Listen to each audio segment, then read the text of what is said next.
Yep. Good morning, Charm TV. We're beginning. Thank you all. Thank you, members of the board and those here in attendance for joining us today. The November 7th, 2024 proceedings of the Board of Liquor License Commissioners for Baltimore City will now begin. Please take this opportunity to turn off or mute all of your electronic devices. Don't be that person whose phone goes off in the middle of the hearing. The board is now in session. Chairman Matriciani is excused from today's hearing, so in his absence, Commissioner Templeton will serve as acting chair. The following cases on today's violation docket have been postponed. Nicolette Basselier and Sung Cho, Port River Inc., trading as Outpost Tavern, 1030 through 32 Riverside Avenue. Tanya Williams Kosh, Mystic T&M Inc., trading as Mystic Tavern, 2949 Frederick Avenue. Raisa Bachankwi, Anonymous Ventures, LLC, trading as The Anonymous, 1225 Cathedral Street. Franklin Guevara, Precision Ventures, LLC, trading as Republic Bar and Grill, 5603 Pulaski Highway. Tanae Demise and Fikremariam Worku, Jano Ethiopian Restaurant and Lounge, LLC, trading as Jano Ethiopian, 34 South Utah Street. Chuma Chiza, MK&K Inc., trading as Chuma's Discount Liquor and Cuisine, 5142 Park Heights Avenue. Crystal People's Cheeses and Company Inc., trading as Curly's Liquors, 5200 Reisterstown Road. And just in case you're following along by the number on your docket, those are numbers 5, 6, 7, 8, 12, 13, and 14. Mr. Chair, we'll start after. Okay. All right, moving on to hardships. Mary Ann Owen, secured creditor, trading as, no trade name, 2114 Fleet Street. Class B, beer, wine, and liquor license, request for a hardship extension under the provisions of the Alcoholic Beverages and Cannabis Article, Section 12-2202. Please come forward. Mr. Kudinski, how are you? I've had better days, unless you'd ask. Go ahead. What's the reason for the hardship Melvin J. extension? Kaninsky, 320 North Charles Street. The reason is that the secure creditor was able to take possession of the property at the end of the current license year. Has now wants to go ahead and be able to offer the license for sale, but they need a 108-day hardship extension. They do have a tenant ready to go shortly. Mr. Kudinski, is your, the night? It Is is your mic on, on? right? Can you turn it off and then turn it back on again? Okay, You ready? yeah. How's that? Hear me? Can you hear me now? Can we go over it again? No, that's okay. I have no questions. Any questions from commissioners? No questions. Okay. Based on your letter from October 4th and your proper made today, I vote to approve this hardship extension for 180 days of this Class B beer, wine, and liquor license. Yes, based on material, letter from the attorney, and his testimony provided today, I also vote to approve the request for hardship extension of 180 days. Based on the application file, your letter requesting same, I also approve the request for a hardship extension of 180 days. Ms. Russell, No exhibits for the record. thank you so much. Good luck. Thank you. Joseph Zorzit, secured creditor, no trade name, 2709 through 11 Washington Boulevard. Class BD7 beer, wine, and liquor license, request for a hardship extension under the provisions of the Alcoholic Beverages and Cannabis Article, Section 12-2202. Please come forward. Good morning, Mr. Chairman and Commissioners. Sean Harvey, 309 South Conkling Street, Baltimore 21224 for the applicant. I represent Joseph Zorzit, trustee for the benefit of Norino Properties, secured creditor in possession of this license. We're seeking a 180-day hardship extension to give my client an opportunity to sell it. As a matter of fact, there was an auction sale earlier today, and I think we'll have an application in to transfer this license sometime next week. Thank you, Mr. Harvey. I have no questions. Any questions from the commissioners? No question. None? Okay. Based on your October 10th, 2024 letter and your proper made today, I vote to approve this 180-day hardship extension of this Class BD7 beer, wine, and liquor license. Yes, based on material, letter from the attorney, and his testimony, I also vote to approve the request for a hardship extension of 180 days.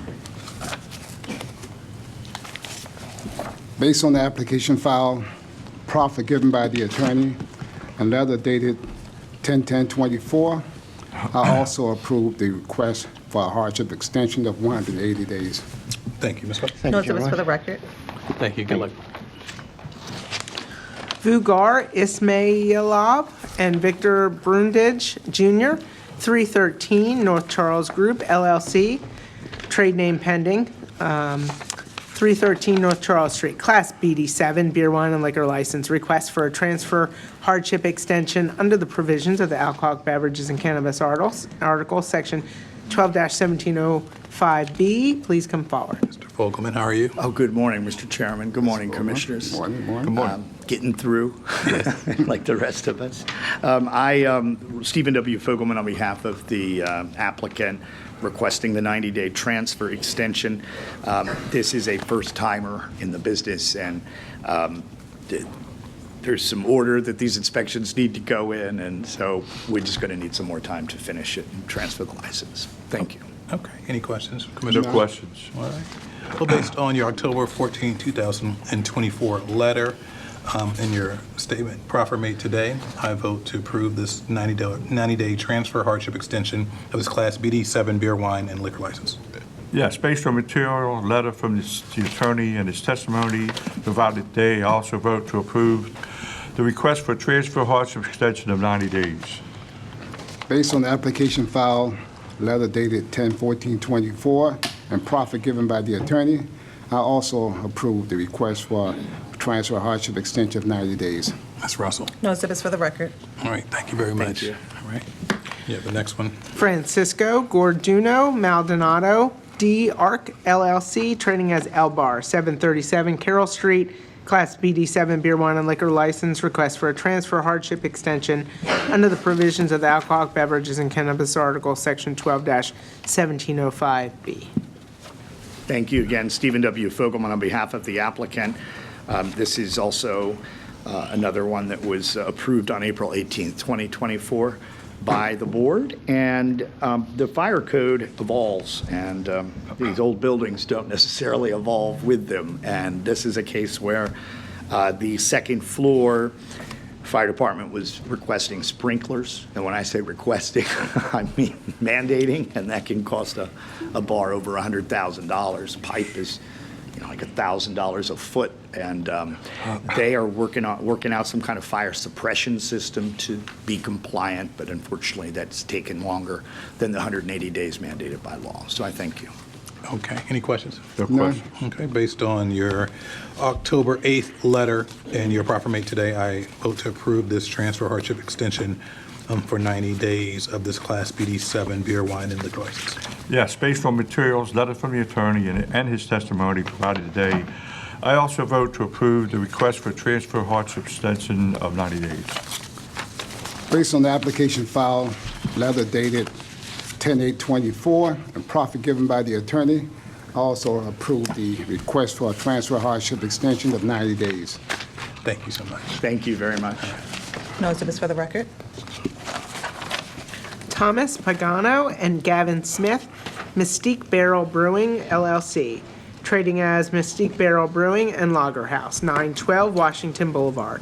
Class D beer license, application for a new Class D beer brewery license under the provisions of the Alcoholic Beverages and Cannabis Articles, Section 2-207, F1 and 2, and Alcoholic Beverages and Cannabis Articles, Section 1-101, C2, little 4, and T, authorizing the board to grant an on-site consumption permit to an applicant that holds a Class 5 brewery license requesting off-premises catering. Please come forward.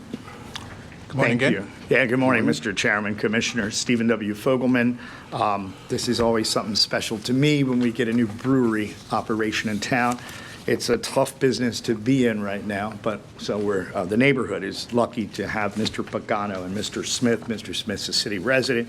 Mr. Pagano is the day-to-day operator. Just want to make sure you have the letter of support from Councilwoman Felicia Porter. See that? I may have neglected. I see her here.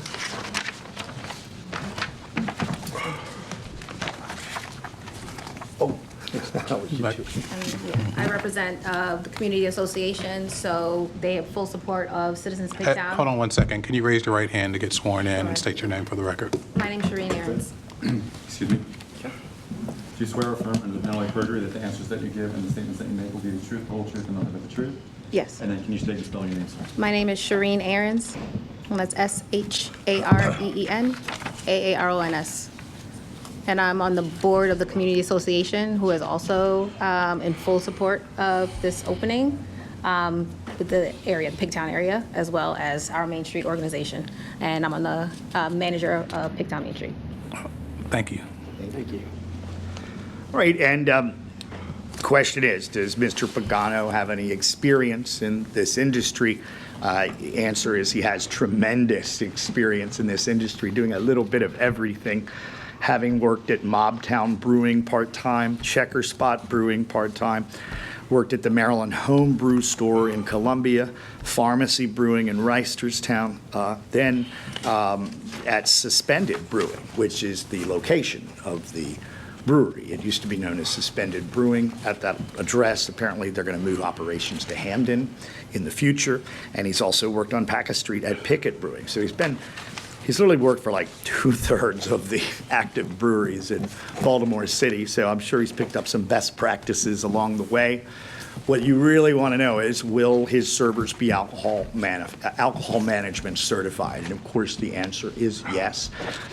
Breweries are great because they don't want to stay open all night. They don't want to have, they cater to kids and dogs and people who just want to have a couple beers, and quite frankly, some grown-ups too. So I think they're going to be a great addition to the community.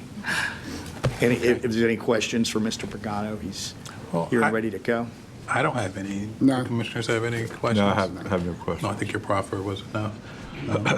Well, based on your application materials, the testimony given today, the proffer made by counsel, and the, I guess, one exhibit that was introduced from Councilwoman Porter, I vote to approve this application for a new Class D beer brewery license with off-premises catering. Yes, based on materials and testimony provided today, the letter from the councilwoman of the district, I also vote to approve the application for a new Class D beer brewery license and a request for off-premise catering. Good luck.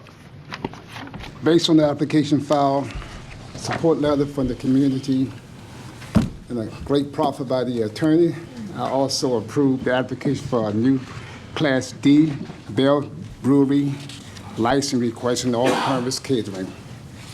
Cheers, Commissioner. Thank you all. Ms. Russell? Mike Posibis for the record. Board Exhibit 1, letter of support from Councilwoman Porter's office dated 10/17/24. Good luck with the venture. Thank you. All right. Amanda Louise Nangana and Joseph Timothy Burton Jr.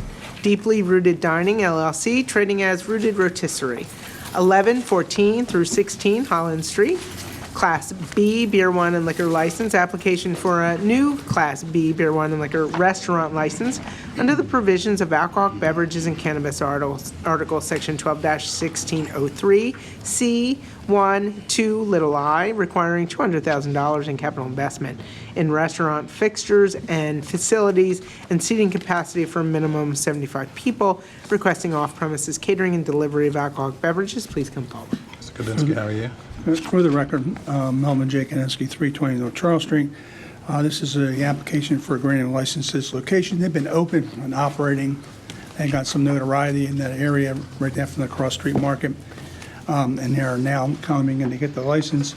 They have the letters of recommendation from Holland's Roundhouse. I think mine's are nicer.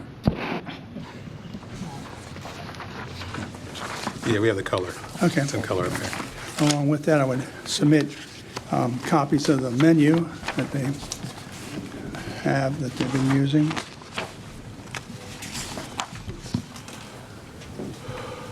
Nobody ever brings any product here, you understand? Yeah, we'd like to taste it. You can tell I do. Along with that, we have an appraisal done by Mr. Melnick indicating they meet the capital improvements of $459,000. Submit, there's 3 of these here. Excuse me.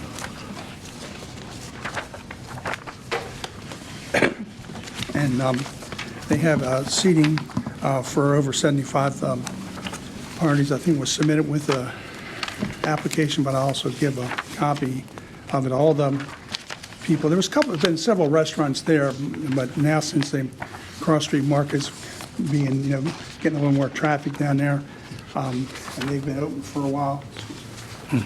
And they're going to make sure that all their people that will be serving alcohol be alcohol certified to individuals that are here. They're nodding their head in the affirmative. And I think they'll be a welcome addition to that area. They've been very warmly received in there.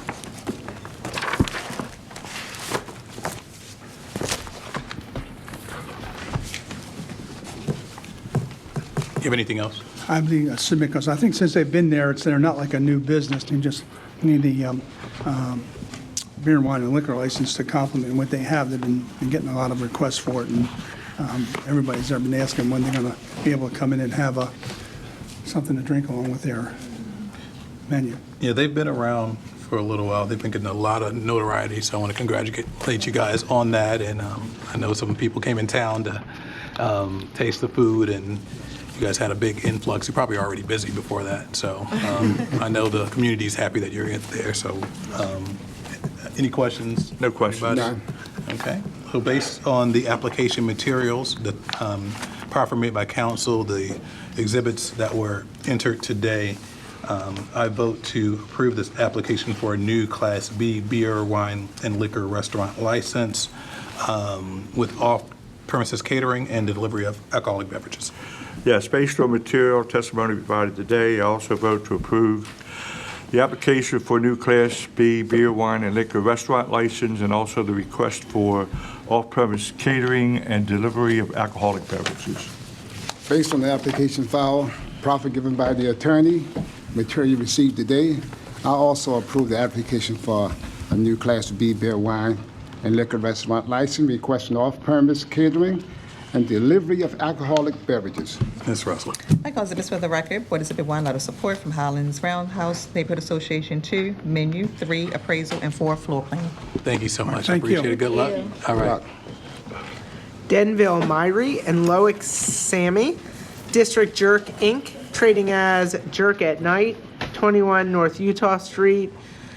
Application for a new Class B beer, wine, and liquor restaurant license under the provisions of alcoholic beverages and cannabis articles, Section 12-1603, C1, 2, little I, requiring $200,000 in capital investment in restaurant fixtures and facilities and seating capacity for a minimum of 75 people, requesting live entertainment. Please come forward. Mr. Hurdle. Abraham Hurdle, on behalf of District Jerk, Inc., with me are the 2 licensees named in the application. This is an application for a new restaurant license, and I think we submitted the capital expenditure sheet about a week and a half ago. The board was very helpful in us getting that over and getting it all taken care of. And I'm not sure what else there is to say. I'm not sure if people have been to this location in the past. It was a bit more of a tavern feel. The new location is very, very restaurant-focused. The build-out is frankly incredible. The pictures that I've seen are spectacular.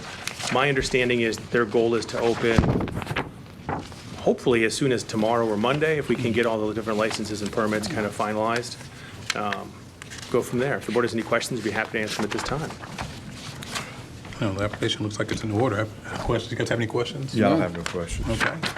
Now, based on your application materials, the proffer made today, the exhibit that were entered prior to the hearing today, I vote to approve this application for a new Class B beer, wine, and liquor restaurant license with live entertainment. Yes, based on materials and testimony provided today, I also vote to approve the application for a new Class B beer, wine, and liquor restaurant license with the request of live entertainment. Based on the application filed today, proffer given by the attorney, I also approve the application for a new Class B beer, wine, and liquor restaurant license requesting live entertainment. Ms. Russell. My cause is for the record. Board Exhibit 1, capital investment. Thank you, Commissioners. Thank you. Good luck to you guys. All right. Keshav Dahal and Larry Lair, Fred and Margie's LLC, trading as Fred and Margie's, 3603 through 05 Fairhaven Avenue. Class B beer, wine, and liquor license application transfer ownership with continuation of live entertainment. Please come forward. All right, good morning. Stephen W. Fogelman on behalf of the applicants. I'm here with Mr.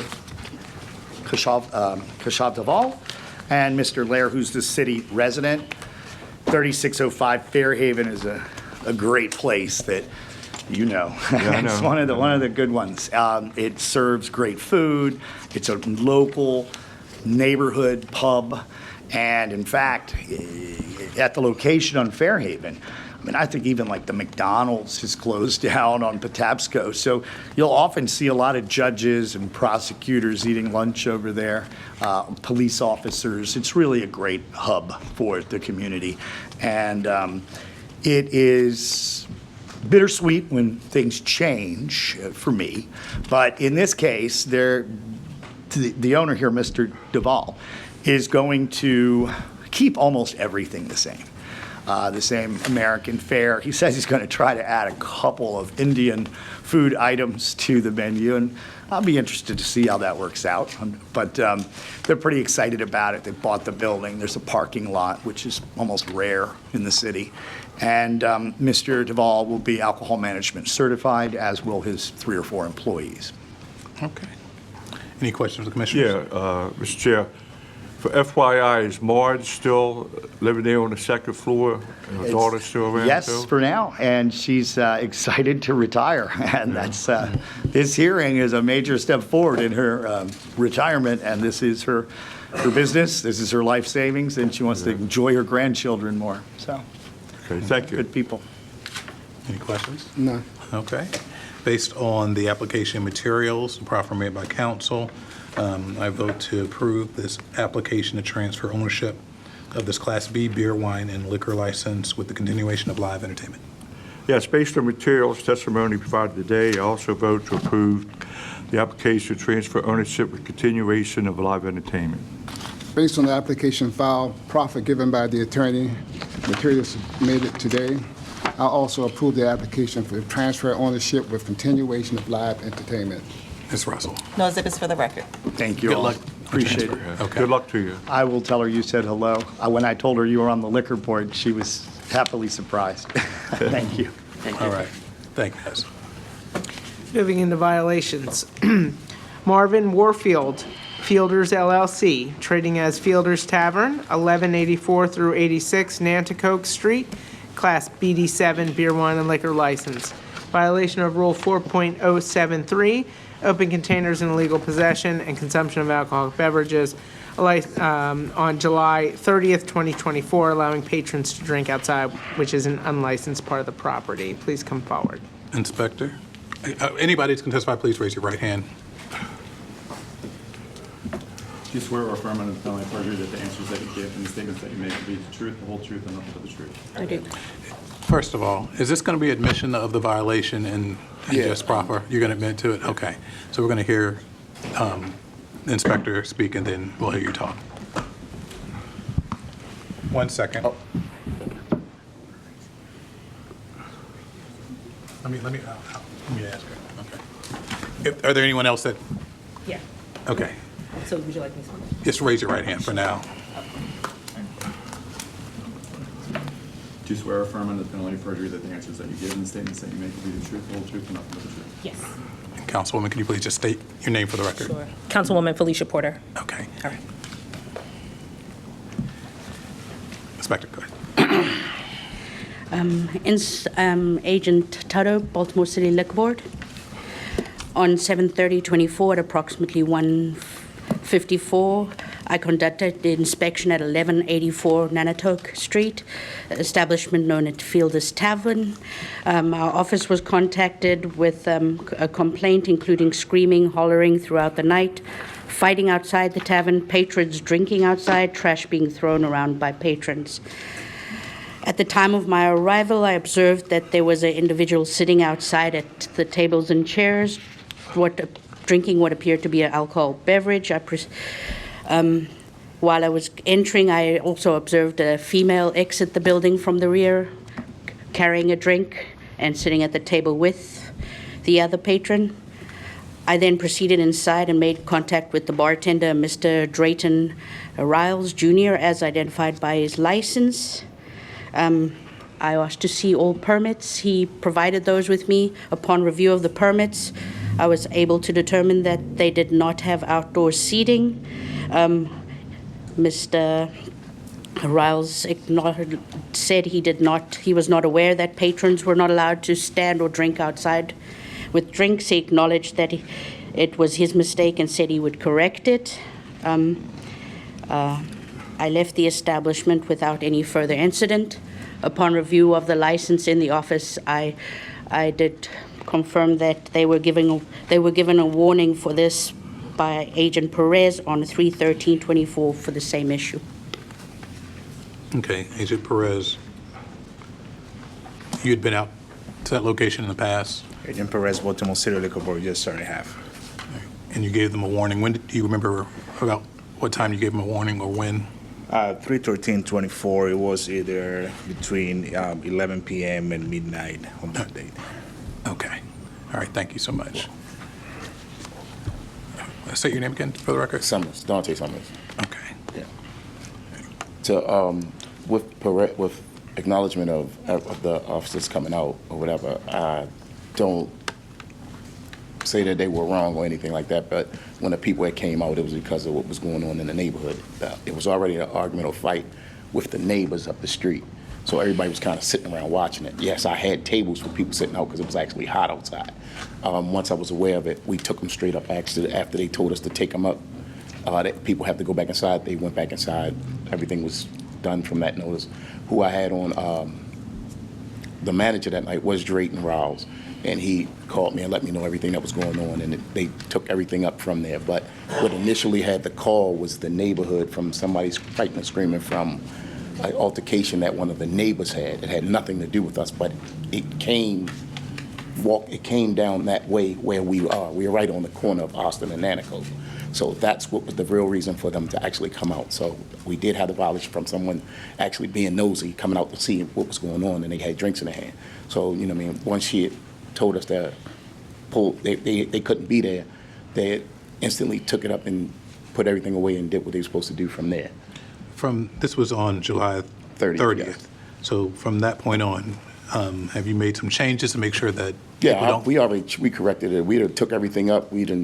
I actually had the chairs when people could come sit in from the actual neighborhood. Everybody from the neighborhood actually sits down in front of there. But what I did was I took all the tables and chairs up anyway, just because of the altercation and the situation. It made people linger. So I just took it away and did away with it. Agent Toto, have you guys been back since that time? I have not been back, but Agent Chase did return on 9/9/24, and she had a routine inspection with everything clear. Okay. Councilwoman? So for the record, Councilwoman Felicia Porter, so while I understand that Mr. Summers is running an establishment, neighbors commonly send me videos of what's happening in this particular establishment, videos of patrons fighting on that 1100 block of Nanaco Street. One most recent was 9/12/2024, and the one most recent was this past Saturday at 10:14 p.m. Neighbors have been heard coming from Fielders into that 1100 block of Nanticoke, parking on the street, yelling, going back and forth to the Fielders Tavern. So I think there is a grave issue here with the patrons at Fielders kind of being in the neighborhood at late night hours, early morning hours, where neighbors are texting me. And I've also shared this with Pigtown Main Street as well, and I know that they have also shared these concerns, these neighborhood concerns, with Mr. Summers as well. So he is fully aware of the text that I received from my office and through Pigtown Main Street. So it's not as cut and dry as Mr. Summers is explaining, and I don't believe that there are alternatives that he has put in place, because neighbors are still texting me about the loud fighting and drinking at the Fielders Tavern in late night hours. So, thank you. Okay. To rebuttal what she said, it's not from the actual bar where you're getting the problems from. The problems coming from from the neighborhood. I'm in the neighborhood as well. So everything that's happening in the neighborhood is coming from the neighborhood. You have other establishments where you're catching people. You have people up on the corner. They're all coming. This is like a point where they all come to.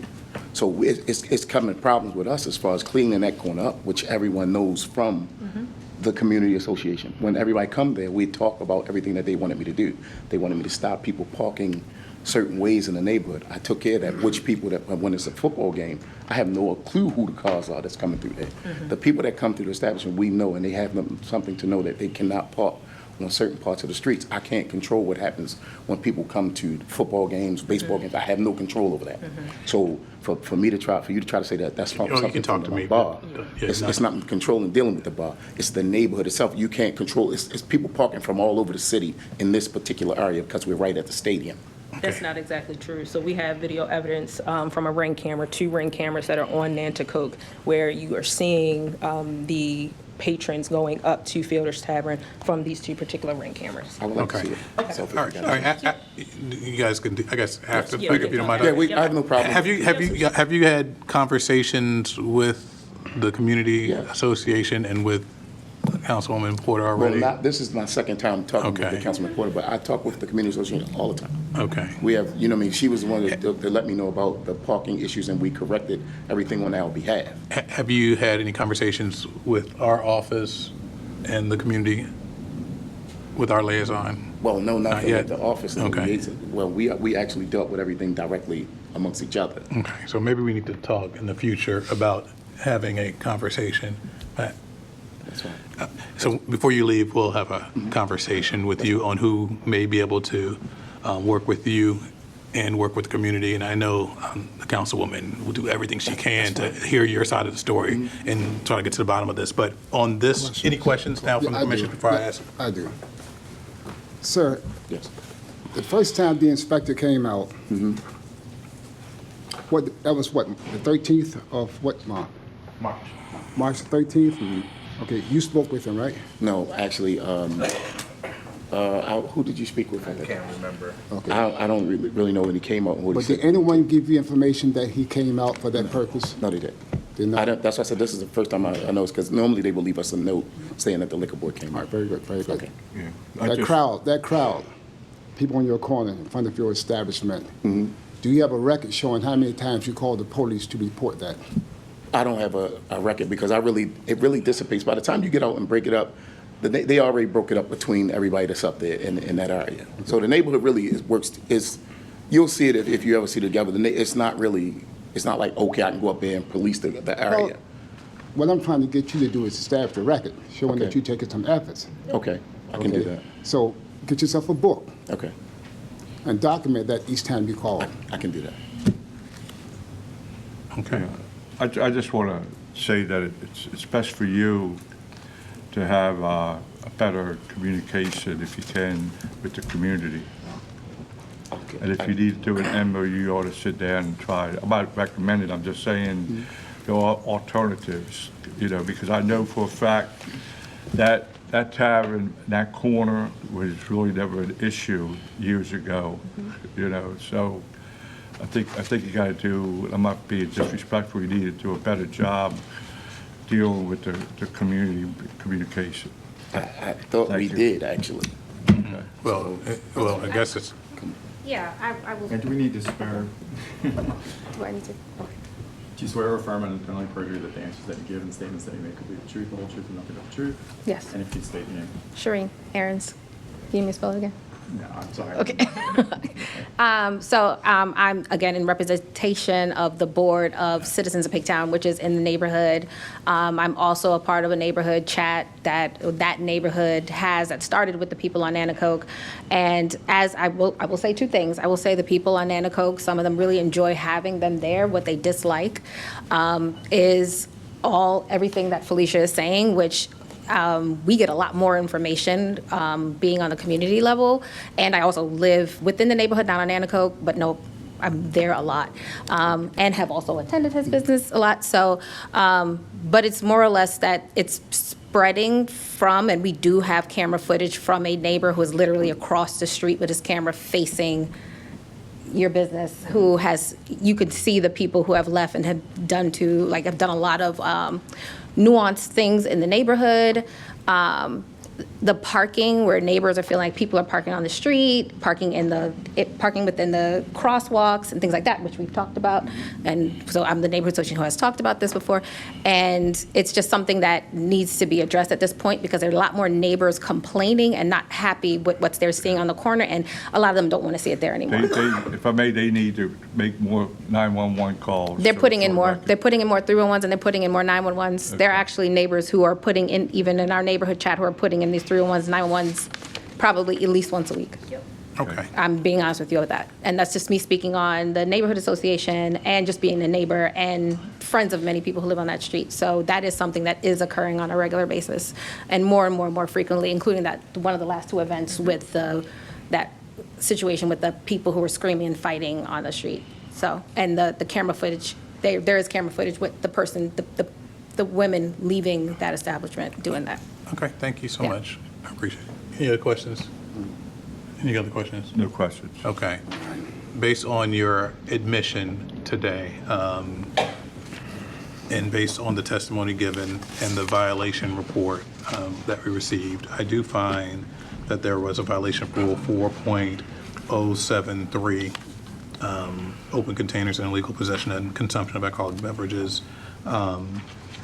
on the date in question, on July 30th, 2024. I see you have one violation. Normally, when it gets to this point, people have a lot more violations when they have people that come up to speak against the organization. But it sounds like this is escalating super fast. So it's going to be your job to get a hold on this. And so we're going to fine you $1,000 since it's your second violation. You're not suspended. You're still going to be in, but you need to. Okay. You need to get your attention. You have to figure out how to work with the community, and I think we're going to be there to help you do that. Okay. Yeah. We're going to be there to help you do that. I want to make sure. Where's Matt? Mr. Chair, he's in the back of the room. He's in the back of the room. Wave your hand. So this is going to be the person that's going to help you make sure everything is correct. Okay. Okay. All right. Yes, based on the materials and testimony provided today, I agree with the chair's findings of violation of Rule 4.073, open containers and illegal possession and consumption of alcoholic beverages, with a fine of $1,000. Based on the admitting by you, based on the testimony given by the two inspectors, I find for a violation of Rule 4.07, parentheses 3, reference allowing patients to drink outside, which is the unlicensed part of the property. So make sure you understand that part. And I find $1,000 also. And hopefully after all of this happens, you won't be here again, and we'll figure it all out together. Ms. Russell. Medical exhibits for the record. Board Exhibit 1, violation report, Agent Tudhope. All right, thank you. Thank you, Councilwoman. Thank you. Nice to see you. See you as well. Ronnie Player, New Club Thunderbird, Inc., trading as Club Thunderbird, 2201 East Chase Street, Class BD7 beer, wine, and liquor license.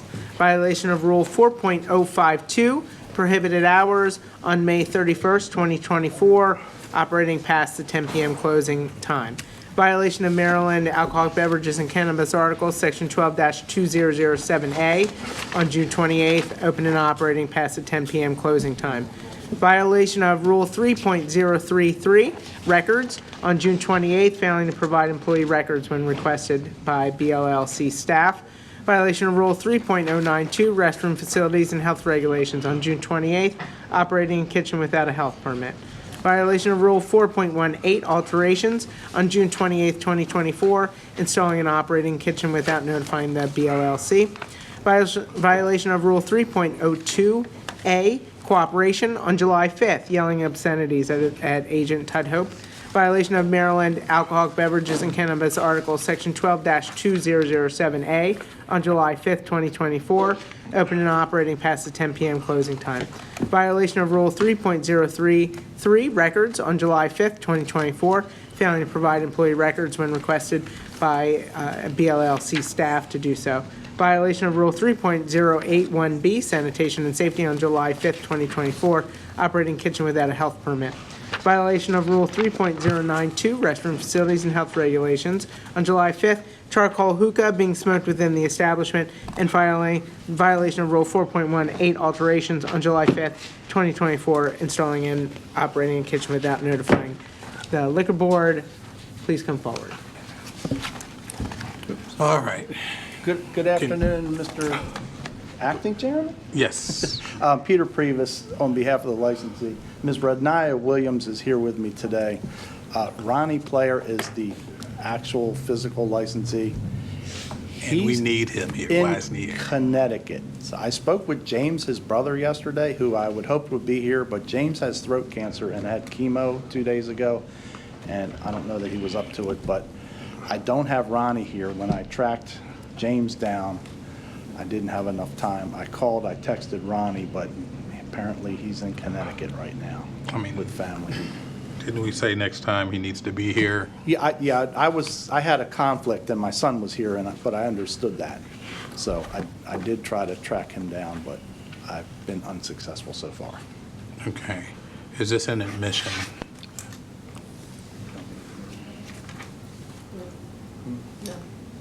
Not to everything. And this is not the licensee? No, this is Ms. Radnaya Williams, who is the operating, and we had a pending transfer application, but due to issues on the building and the lien sheet, we didn't finish, and we need to reinitiate that. And so that transfer that was supposed to happen A year and a half ago. 2023, what? Yeah.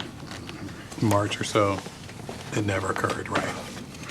And that's when a multitude of violations were dismissed pending, if the It was. transfer. We did the transfer hearing, we got everything done, and then we got to the inspection part, and we ran into some stumbling blocks that we weren't aware of. So, Okay, so this is a contested hearing. yes. All right, everybody raise your right hand, who's going to testify? Do you swear or affirm under the penalty of perjury that the answers that you give and the statements that you make will be the truth, the whole truth, and nothing but the truth? Everybody say yes for the record? Yes. Okay. Do you want their names now or when they testify? Okay, thank you. All right, go ahead. Inspector Zane Nazir. Do you need me to spell it? Yeah, go ahead. I actually have it, I'm sorry. Okay, perfect. On May 31st, Agent Tatum and I were patrolling the surrounding area around Club Thunderbird to check for 10 p.m. closure compliances. As we approached Club Thunderbird at around 11:35 p.m., we observed the lights to be on the inside and the outside, and voices to be heard coming from the interior. As we walked out of our vehicle, we witnessed two gentlemen drinking on the second floor terrace, and we asked them, is the establishment open? And they instructed, yes, it is. Please go inside through the front door. Upon entering the establishment, we witnessed around 10 individuals sitting at the bar consuming drinks, and the bartender, later identified by her Maryland State ID as Miss Tashira Vernell Robbins, actively making drinks. Along with drinks, we witnessed multiple people smoking charcoal hookah, along with additional hookah stored in the female bathroom. We informed Ms. Robbins that, according to their license, they were not allowed to stay open beyond 10 p.m. and that we would be issuing a violation. We left without further incident. Okay.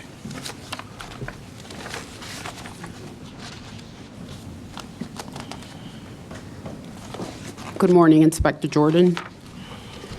I'm here to testify regarding June 28th. On June 28th at 10:55 p.m., myself and Agent Todd Hope were monitoring the area. While monitoring, we could see the lights on the outside and the inside of the location on. We proceeded inside.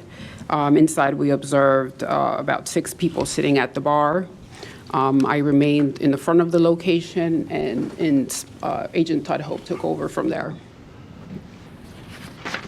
Upon hearing Ms. Robbins state that one of the people she said that everyone inside was an employee. She also stated that one of the people sitting at the bar was her cook for the night. Upon hearing this, I completed my inspection in the back area. That's where I came across a fully functioning kitchen. I asked Ms. Robbins for permits. She was unable to provide me with a health permit. So at this time, I issued the violations and left the establishment without any further incident. And then I will be testifying for the July 5th as well. On July 5th at 2024, at approximately 9:50, the Social Club Task Force was out doing an inspection at Club Thunderbird. We arrived at around 9:50, and while I was waiting for the rest of the team to arrive, I observed the lights being switched off and the front door being closed. At seeing this, I believed the establishment to be closing for the night. While doing paperwork in my car and waiting for the rest of the task force still, at approximately 10:15, I observed 2 cars pulling into the parking area and multiple people entering the establishment through the front door. At this time, Housing Inspector Irvin contacted me by telephone and told me that he observed those same people entering the establishment. He was parked on a different street. Upon entering the bar, we saw approximately 6 people seated at the bar, and 1 person was smoking charcoal hookah. I made contact with the bartender and asked her if she knew that the establishment was to be closed by 10 p.m. The bartender then proceeded to call Ms. Tashira Vernell Robbins, as identified by her license on previous encounters. Ms. Robbins came downstairs of the establishment. I proceeded to tell her she was not, as before, she was not allowed to be open past 10 p.m. as stated on her liquor license. Ms. Robbins again stated that everyone inside seated was employees. I asked Ms. Robbins again for employee records. She was unable to provide me these. She stated that these were rotating bartenders and she did not have their records on site. I asked Ms. Robbins if she had gotten her health permit. Since then, as she scoops ice and has a kitchen, Ms. Robbins stated she did not know she needed one. I informed her, that Ms. Robbins, that I did previously state that she needed one. She stated that the kitchen was for personal use only. At this time, Ms. Robbins was becoming combative and stated to the bartender, "I'm sick of this fucking bitch." At this time, Agent Tudhope informed Ms. Robbins that she would be receiving violations and proceeded outside. Once outside, I was met by the customers that had left. They asked me if they were allowed to go back inside again. I informed them that the establishment was closed. Once outside, the fire marshal did arrive, but they were unable to do inspection of the kitchen area as the licensee had, Ms. Robbins had locked the kitchen, so they were unable to perform an inspection. We left the establishment without any further incidents. Good morning, all. Investigator Gregory Irvin, Department of Housing, Baltimore City. On July 5th, 2024, we conducted an inspection as part of Social Club Task Force of 2201 East Chase Street. Upon making entry of the location, we observed charcoal hookah on the bar. It was stated that an employee was smoking it. They thought that they were allowed to. They were informed that they were not allowed to smoke charcoal hookah and that they would be receiving a violation, in reference to which a violation was issued by Department of Housing for the smoking charcoal hookah. Further, upon my inspection towards the back of the property, there was a kitchen setup. There was industrial shelving, countertops, a stove that had pots and pans on top of it, along with an industrial ventilation system for that stove and a refrigerator. At the time, they did state that it was used for personal, but they were also informed that because it is a business through Department of Housing, that you cannot use any type of cooking appliances or have any type of food unless you have a health permit. That is all I have at this time. Thank you. Anything else from Inspector of the Commission? Go ahead, Counsel. Okay. This is still contested, right?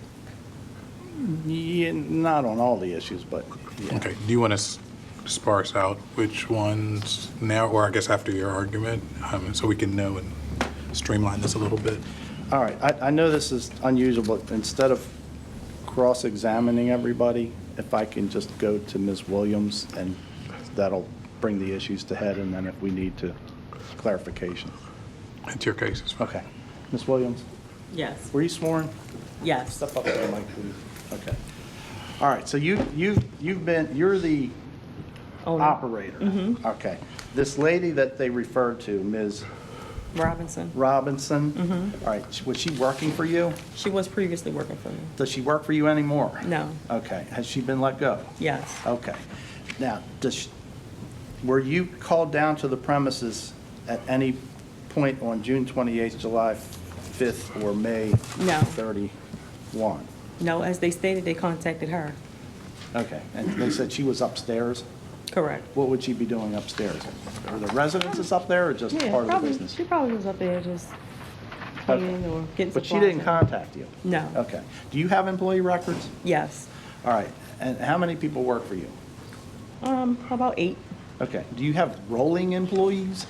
floating both bartenders, yes, Float, the bartenders? Yes. You got a daytime person and an evening person? yes, Okay. All right, but you do have records? yes, Okay. Do you have a food permit? yes, Okay. You may not have, has it been updated? yes, it's Okay. updated. The kitchen, how long's the kitchen been there? The kitchen been there, but it's not a kitchen to like serve food, it's just a kitchen for employees. The kitchen's been there? Okay. Do you serve food? No, not food that we cook in there, but we serve food that we bring in. Okay. Do you serve crabs? Yes, Okay. So you do have a food permit? yes. Whether it's updated, you're not sure? It is. But you did have? No, I do Okay. have one. Okay. All right. But Ms. Robinson kind of blocked Ms. Tudhope, Inspector Tudhope, in her investigation Everything by- is on the board, like even the environmental and the things, it is on the board. It's all there? Yes, Okay. Now, Ms. Robinson indicated that they were employees at the Okay. bar. All right, what, Yes or no answers, I'm sorry. I'm sorry, say yes or no for the record. Yes. Because it has to be transcribed. Okay. All right. Now, do you understand that that's not a legal defense? yes. Okay. Now, what is your current operating procedure as far as 10 o'clock? We've been closing at 10 o'clock, and I've been closing myself at 10 o'clock, and I've seen some of them come through lately. I've been closing myself. So the last notice here is July 5th. I don't know if there's other notices, but you're telling the board that since when, and you got rid of Ms. Robinson, and you're hands-on, and you're closing at 10 o'clock? Yes, sir. Until anything further or different can be done? Yes, Okay. All right. Now, you understand that they were employees there, 6 or 10 people at the bar? yes, that's All what I right, was and informed. that's not allowed. Okay, If for any reason that hasn't gotten through yet, it's not allowed, period, okay? okay. All right, now, charcoal hookah, what is your policy on charcoal hookah? We don't have charcoal hookah, but we did have some of the electric ones, but we don't have charcoal. Okay, you have no reason to disbelieve their testimony, you weren't there, that I was not there. somebody was smoking charcoal hookah that night, Correct, I was not there. and you know that it's not allowed. Correct, Okay, it might be outside, but in the premises, it's not allowed. not allowed, you understand that? Yes, sir. Okay. Electronic is okay, charcoal is not. Yes, Okay. All right. and we do have a tobacco license, but we don't serve charcoal tobacco. But believe me, any license that you have would not Would not allow permit you that, to do correct. that unless you want to get rid of your alcohol, which I'm sure you don't want to do. Absolutely. Okay? All right. Now,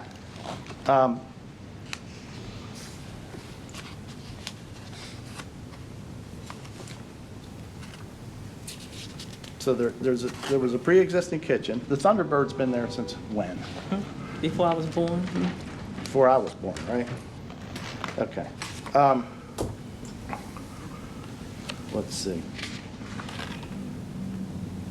All right. So nobody called you to have you come down no, and speak directly with Ms. Tudhope and No. the other inspectors? Okay. Did you receive a violation for hookah separate and apart from a liquor board violation? no.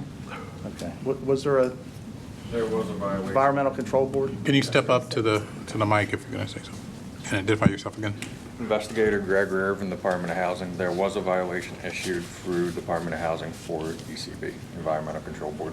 Okay. Do you know the outcome of that? I do not. Okay. I never received one. Okay. Thanks for that clarification. All right. Now, if provided the opportunity, now, it's a violation, but to me, it's good news. There's a kitchen in there? Yes. Okay. So you could potentially apply for a B restaurant license that would take you out of this 12/2007 Yeah. issue? Okay. All right. If provided the opportunity, do you represent to the board that you will come to my office once a week, status progress, and complete what needs to be done to get this place in compliance with the law? Yes. Thank you. Do you have anything else you want to add? No. Will this be transferred also? Huh? Is there a transfer going to occur? Yes. That's a question too. Let me finish. Yeah, go ahead, ask a question. Inspector, housing inspector, Yes, sir. come to the mic, please. When you made your inspection, Yes, sir. you saw the bar and you saw the kitchen. Yes, sir. Did you have any concerns with that? Was it a commercial kitchen or a regular kitchen or what? It had some commercial appliances that I did take pictures and document. I have them present if you'd like to see them. Did you decide that a notice needed to be issued based on the way that property was being zoned? We issued a notice for the use of charcoal hookah, not for the use of kitchen, because they required a health permit through the health department for the use of kitchen. They don't have to update their use permit through Department of Housing for the addition of a kitchen. It falls under their current use that they have. The material that was there, they look old or new? No. So when they installed that kitchen, you're just trying to tell me housing don't have any input with that at all if they install a kitchen, a brand new kitchen? They would install it, and then an inspector through Department of Housing and both the fire marshal's office then would complete inspection to make sure that it's up to code, but they do not need to update their use permit for the installation of the kitchen. But did you see any permit at all saying when that kitchen was installed? No, sir. The only permit that is active and that was on the property was for the removal of the deck outside and for the replacement of windows exterior. I know I'm sounding like I'm repeating myself, You're good. but I'm trying to get to a point. I know you understand me too, I think. Yeah, there was no permit for the installation or any modification of the kitchen. But you didn't see any modification or installation of anything new? Not at the time that we did the inspection. Okay, thank you. May I follow up? Yeah. One more little piece that I think you and I would both want to answer. So, installing equipment may or may not require a building permit, is that correct? That is correct. For the installation of the ventilation system that is above the oven that is there, that would require a permit for the HVAC being installed. Okay, and did you observe a new hood system? The hood system was not dated, so I don't know the date that it was installed. Okay, and so when you said you saw new equipment, you didn't see new physical renovations of the kitchen area, you saw new equipment there? No, that is correct. Okay, so most of that would not require a permit? That is correct. Okay, if you had to do some plumbing or something with the hood, as you said. Any that would type of require a permit. HVAC, plumbing. So when you looked in the DHCD system, you wouldn't, it wouldn't set off red flags by not seeing a permit? That is correct. Okay, so with regard to health department, did you review the health department food permit records for the premises? I did. The health department was actually acquired after our inspection on the 7th. The renewal? The actual, was it the actual permit? There was some inspection done on 8/8/24 by Inspector Brown, and that's when she stated that they had a new health permit 7/8/20 that expired on 7/8/2025. So it's a year license. All right, so but you would agree in order to obtain the liquor license and obtain a use permit for the liquor license that a health department inspection would have to be done and a food permit of some level would be issued, right? We did not get a health permit at all when we went there for an inspection. No, I totally understand that they didn't present you with a food permit. But that's a different thing, not having having a food permit and not displaying it to the inspector, which would be a cooperation charge, right? I just, when I did my inspection, asked for it, and she was unable to provide me with the documents I needed to complete my inspection. I also enlarged photos of the kitchen for you. In case you had- One last question. I'm Yes, sorry. sir. You finished? I got one more, the food permit. Has there been a subsequent inspection having up-to-date permits? I just looked in our system, and Inspector Brown did note that she saw a health permit on the date I stated. So it sounds like that's a renewal, right? Yeah. Okay, thank you. One last question. Yes, sir. Separation. What's on the second floor of this unit location? Last time we inspected it, which was not during the inspection on July 5th, it was just being used as storage. As storage? I thought I heard somebody say somebody was up there on the second floor. There is a possibility that there is somebody up there. The access for the second floor is not inside the bar itself. It's to the right of, once you enter the bar, the stairs are to the right of it. We did not inspect the second floor. So you're saying to me the stairs that go up to the second floor is on the outside or on the inside? It's on the inside, but it's on the other side of the bar. Let's say for record that it was occupied and somebody was living there. Would you have a problem with that? Yes, we would if there's no use permit for occupying the second floor for a residential space. As well as separation? Yes. Use. Okay. I guess no one can tell me whether anybody living up there or not. Okay. We can tell you that there's not. Okay, that's good. I need to hear that. Okay. Yeah. Go ahead.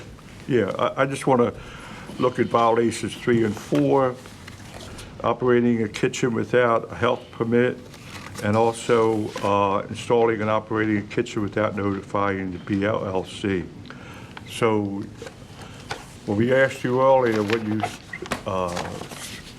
supported and didn't support, it was kind of, broad. So what about those 2 violations that she should have got, the licensee should have got a health permit for the kitchen, and also installing and operating a kitchen without notifying the board. Could you respond to that? Yes, Mr. Commissioner. They have a food permit. It sounds like it expired and it had to be renewed. As you know, they have to be renewed annually. So it's a Class BD7 tavern license. There's a tavern use. You can have food. You can have a kitchen. The violation is letting the food permit expire, not creating a new kitchen without permission. The kitchen's probably been there since Prohibition. It's the fact that food permit must have annually expired. That's the only violation. There's new equipment that you don't need a permit for that. Yeah, I know that, but I mean, Renewed. She just said it expired in 2025. The permit Yeah. was renewed. Come up to the mic. yeah, so we could, Yes, the permit was. Be more specific The to permit address was, it. the permit was not expired. The person that was working, I guess, just did not present it to her. So it was not expired. Okay. Any No, other I'm good, questions? I'm You good. good? I'm good. Okay. Yeah. So my concern is,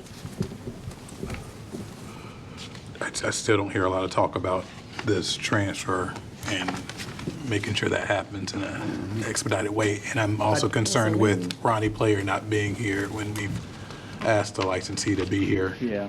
And it's like he's thumbing his nose up to the whole process. He's not thumbing his nose. Elder, if I could, I've represented the Players since 2000 probably. James Player was always the owner-operator of the establishment. For certain reasons, he couldn't be on that license, so at one point he had his sister on there, and then later on, Ronnie agreed to go on there. Ronnie is elderly.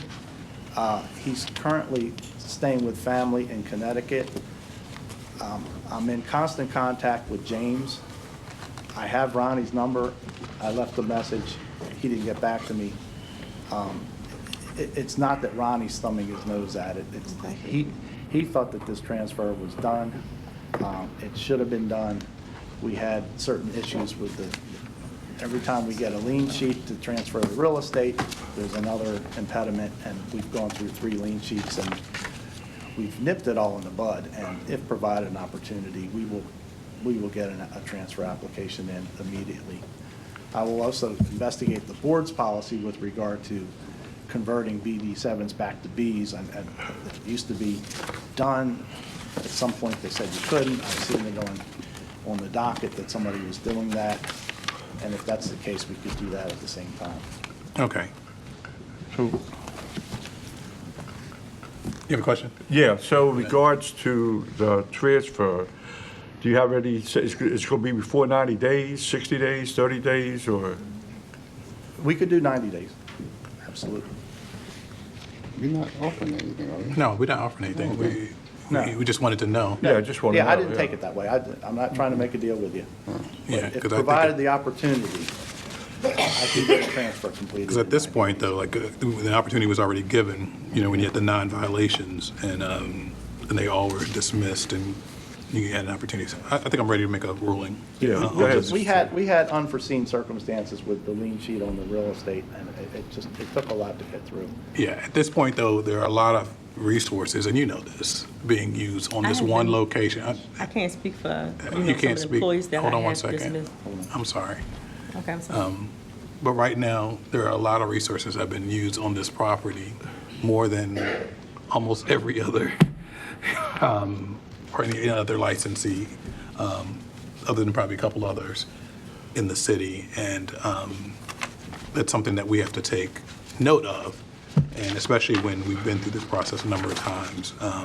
So I'm ready to move forward with the ruling. I find, based on the violation report, the testimony given today, any of the exhibits that were introduced, you have a copy, I think, Ms. Russell, of the exhibits that were introduced. I do find, this is going to be long, we have to go through 11, I believe, violations. Violation of Rule 4.052, prohibited hours on May 31st, a violation of, and the next ones are going to be on May 31st, 2024, violation of Maryland Alcoholic Beverage and Cannabis Article 12-207A. And this one is ending all operations, including serving of alcoholic beverages and food, providing entertainment at the closing hour for the licensed premises on June 28th, 2024. A violation of Rule 3.03 3 records. Licensee shall keep on premises or records containing legal names, aliases, addresses, ages, last 4 digits of the respective social security numbers of all employees. That was on June 28, 2024. I also find a violation of Rule 3.092, restroom facilities and health regulations on June 28, 2024.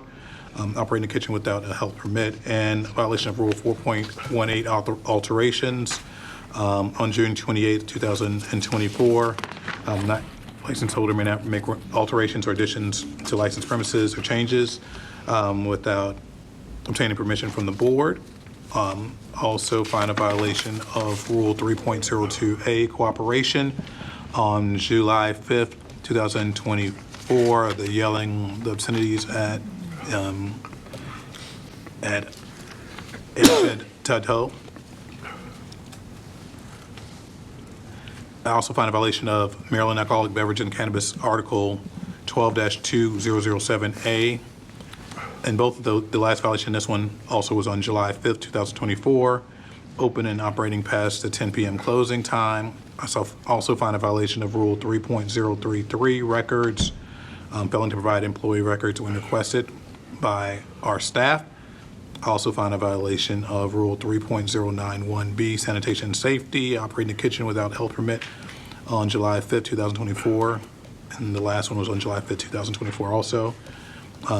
Also find a violation of Rule 3.092, restroom facilities and health regulations, July 5th, 2024. That's the charcoal hookah being smoked within the establishment.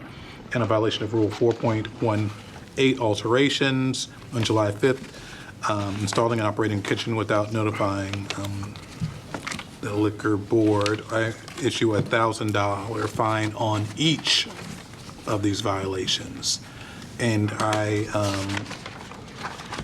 30-day suspension on this facility.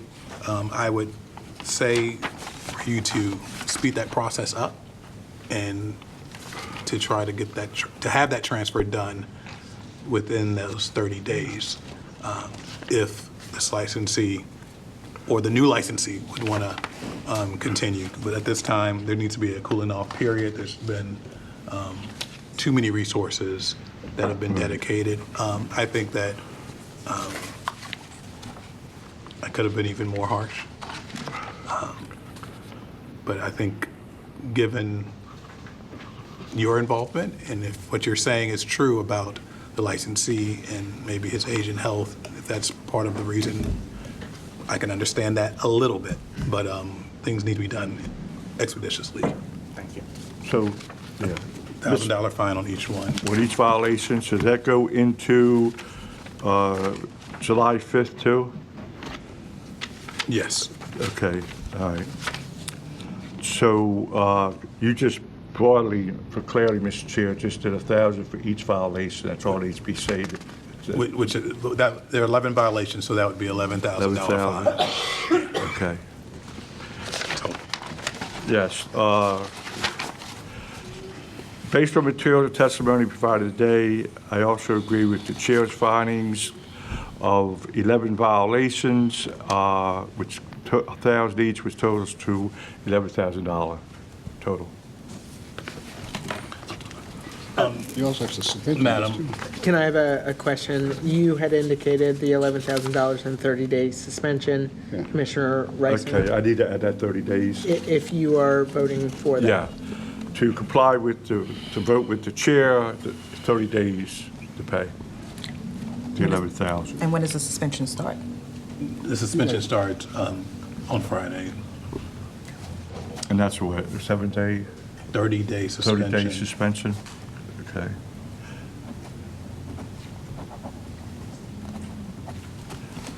You agreed to? Do I got to clarify that? Yes. No? Yeah, just clean it up. Yep. Yeah, just to clear it up, yeah. Also agree with the chair on the 30-day suspension with the $11,000. So beginning. And for the record, the 30 days to pay, unless there's 30 days to pay on the fine. Okay? My turn? Yes, it's your turn. I concur with the findings of the acting chair, 11 violations, $1,000 per violation. Also, 30-day suspension. I concur with that. And also 30 days to pay the fines. Ms. Weisberger, is the record clear for us to move forward? I believe so, yes. Okay, yes. Ms. Russell. I'd like to call the exhibits for the record. Board Exhibit 1, violation report, Agent Tudhope. 2, violation report, Agent Tudhope. 3, violation report, Agent Tudhope. And 4, 2 photos. Thank you so much. Okay, thank you. Sia Carter, Miss Carter's Place, LLC, trading as Miss Carter's Place, 101 West Lexington Street, Class B, beer, wine, and liquor license violation of Rule 3.12, General Welfare on May 22, 2024. Loud music, please come forward. Anybody that's going to testify, please raise your right hand. You've already been sworn in, right? Yeah. Raise your right hand, please. Do you swear or affirm under the penalty of perjury that the answers that you give and the statements that you make will be the truth, the whole truth, and nothing but the truth? I do. You can go. Is this going to be an admission, or are you contesting? I'm contesting. You're contesting, you want to go forward with the full hearing? You're saying it didn't happen? Oh, no, I'm sorry. It did happen. We used to have a happy hour on Wednesday night, so that's what she's probably talking about. Okay, so you can admit and then just tell us at the end any kind of mitigation. Is that what you'd like to do? Yes. Okay, thank you. 1 second. Agent Tudhope, Baltimore City Liquor Board. At 10:07 p.m., a 311 complaint was received for Ms. Carter's Place, located at 101 West Lexington Street, for disturbing the peace, noise, loud music, and front door open. Complainant also stated in complaint, extremely loud every Wednesday night, well past 10 p.m., loud speakers, extremely loud crowd. I, Agent Tuttle, responded to the call at approximately 10:44, and upon driving past the establishment, I could hear music playing at a very extreme volume, and approximately 20 people standing in the general area of the establishment. I drove my car to the corner of North Howard and Lexington Street, approximately 2 city blocks away, 600 feet according to Google Maps, and I could still hear the music playing with my window down and my car off. I returned to the establishment and made contact with the person in charge, a Miss Carter, and informed her of the complaint. She stated she would turn down the music and not allow people to drink outside if not seated. I informed her that the establishment would be receiving a violation, and I left without further incident. I also printed a map so you could see where I was parked when I could still hear the music. Thank you. Have you been back to the location after this incident? I have not received another 311. No 311? Yeah. Since May, so it's been a little while, May 22nd, myself, yeah. 2024. Okay. All right, Ms. Carter?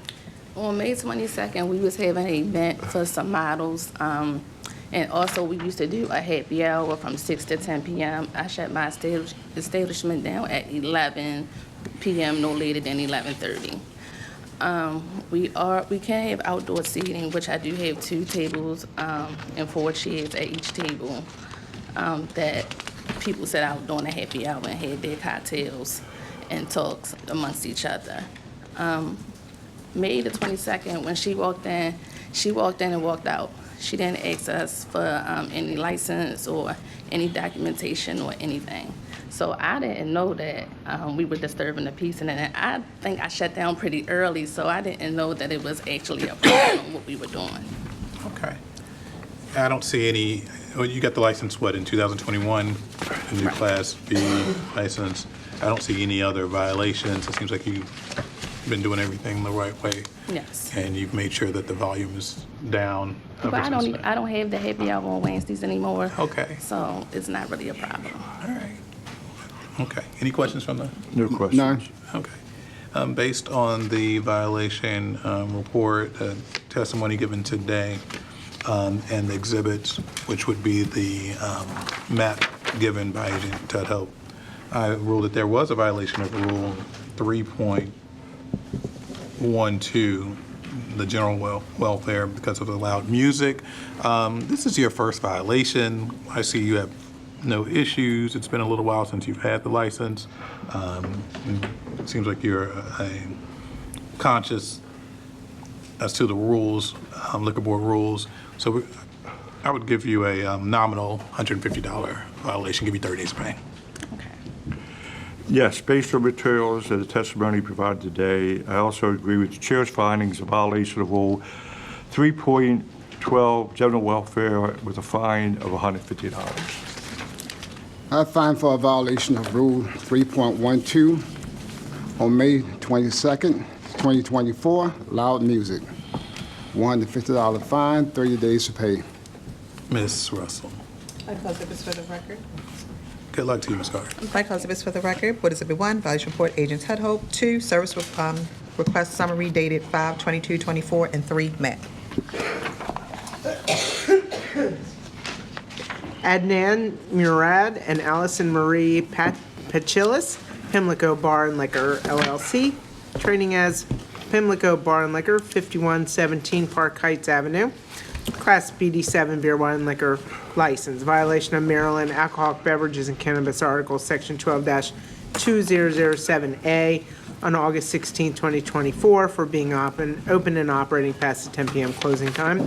Violation of Rule 3.033, records, on August 16, 2024, failing to provide employee records when requested to do so by liquor board staff. And violation of Rule 4.20B, little I, specific requirements and prohibited activities by license type on August 16, 2024, failing to maintain a fully operational tavern area for on-site consumption. Please come forward. For the record, Melvin J. Kineski, representing licensee. With regard to the first 2, there would be an admission. With regard to the 420B, there would be a denial. Okay. All right, everybody that's going to testify, please raise your right hand if you haven't done so. Do you swear or affirm under the penalty of perjury that the answers that you give and the statements that you make will be the truth, the whole truth, and nothing but the truth? All right. Agent, or Doctor, go ahead. Good morning, Inspector Jordan. On August 16th, we were in the area and observed the location open at approximately 10:20 p.m. Upon entering, we saw several people in the packaged good area, and Mr. KC was in the process of ringing up some customers. Mr. KC could not provide his ID or any employee records. We proceeded to the back of the area, and the tavern was being used for overflow storage. I observed empty boxes, merchandise, cleaning supplies, and there was no bar stools, any glassware, and it was just in general, in bad shape. It did not appear like it was being used as a tavern. I informed Mr. KC that he would be receiving a violation, and we left without any further incident. So there were no bar stools back there? No, there were no bar stools, no glasses. They didn't contest that it wasn't being used as a bar. So they made an admission on the date of? Pretty much, yeah. He didn't tell me that it was being used as a bar. Well, he didn't tell you it wasn't, though. No. Okay. Can I ask a couple questions? Go ahead. Real quick. When you went in there, he was not the licensee. No. No, the interview you talked to.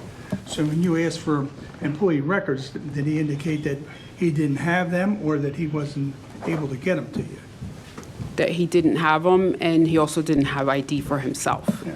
Well, but is that a violation? I'm Do you have sorry? to have ID?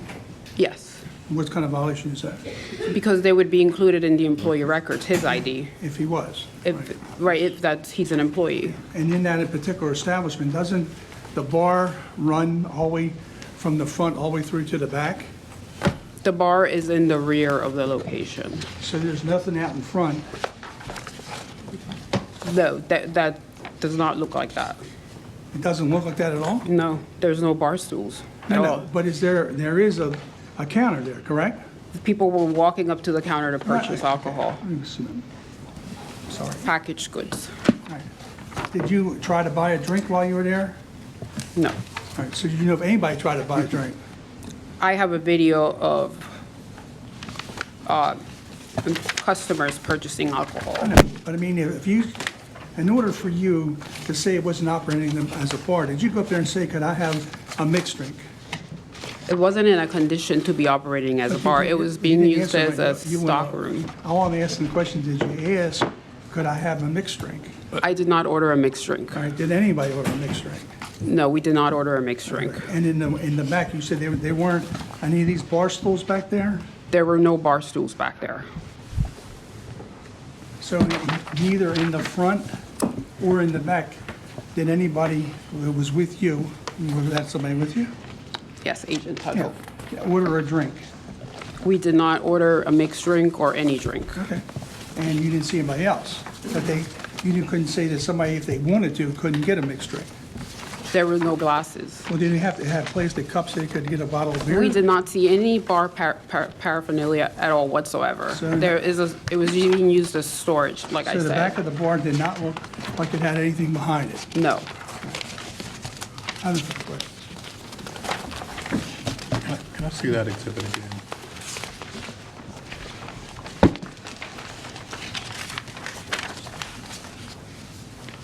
Is your client going to testify? Or no, I was you going just to ask him proffer? a couple questions. The bar runs from the back up through the front, and you can order a drink either in the front or the back. And in this case here, there's no testimony that anybody ordered a drink. And the situation is there are times when people would get a drink in the front, or sometimes people get a drink in the back. There's no need for them to do that. And if they have plastic cups, they don't have to have any kind of glassware. drinking plastic. So I think on that basis, the charge fails. And since then, you could see that it was cleaning up the place. The bar stools are now in both the front and the back. So if you came into the area where it was more packaged goods, you want to have yourself a cocktail, so you want to have like a Bloody Mary or something like that. For those that like Bloody Marys, or you could get one there and put it in a plastic cup. Okay. So That's it? And you've admitted those two pictures. I don't see a date or anything on those pictures, I guess. Is that indicative of how it is now? Yeah, well, he Not just how it brought was it in. on the I night told him of. bring it in. I said, bring me in some pictures because, I wanted to see what the place looks like. In the way of mitigation with regard to the first, that's one of the places that, because they were rolled back the time from 2 o'clock to 10 o'clock when they did the new legislation. Should know better, because of 10 o'clock. And the records were, the employee there didn't know where the records were, but he does have them there. The other one, I made my argument in that. Okay. And you did see there were pictures that were taken on the date of the incident, correct? I did see it, but nobody ordered a drink. All right. And what's the point? I mean, it seems to me that we have all these things. We have things people take videos. All you do is say, can you give me a bottle of Coors Light, and a cup? How hard is it to say that? And they say, no, the bar's closed, I can't give you a Coors Light. Then you make your case. Otherwise, you have the classic and often fatal variance between the Allegata and the Et Probata. I hear you. I hear you. Any questions from the commissioners? None. No. Okay. Based on the violation report, the testimony given today, proper made by counsel, any exhibits that were admitted by both sides ahead of time, and exhibits that were admitted today, I find there was a violation of Maryland Alcoholic Beverage and Cannabis Article 12-2007A, open and operating past 10 p.m., and that was a admission, and there was also admission to the violation of Rule 3.033 records, failing to provide employee records when requested to do so by Liquor Board.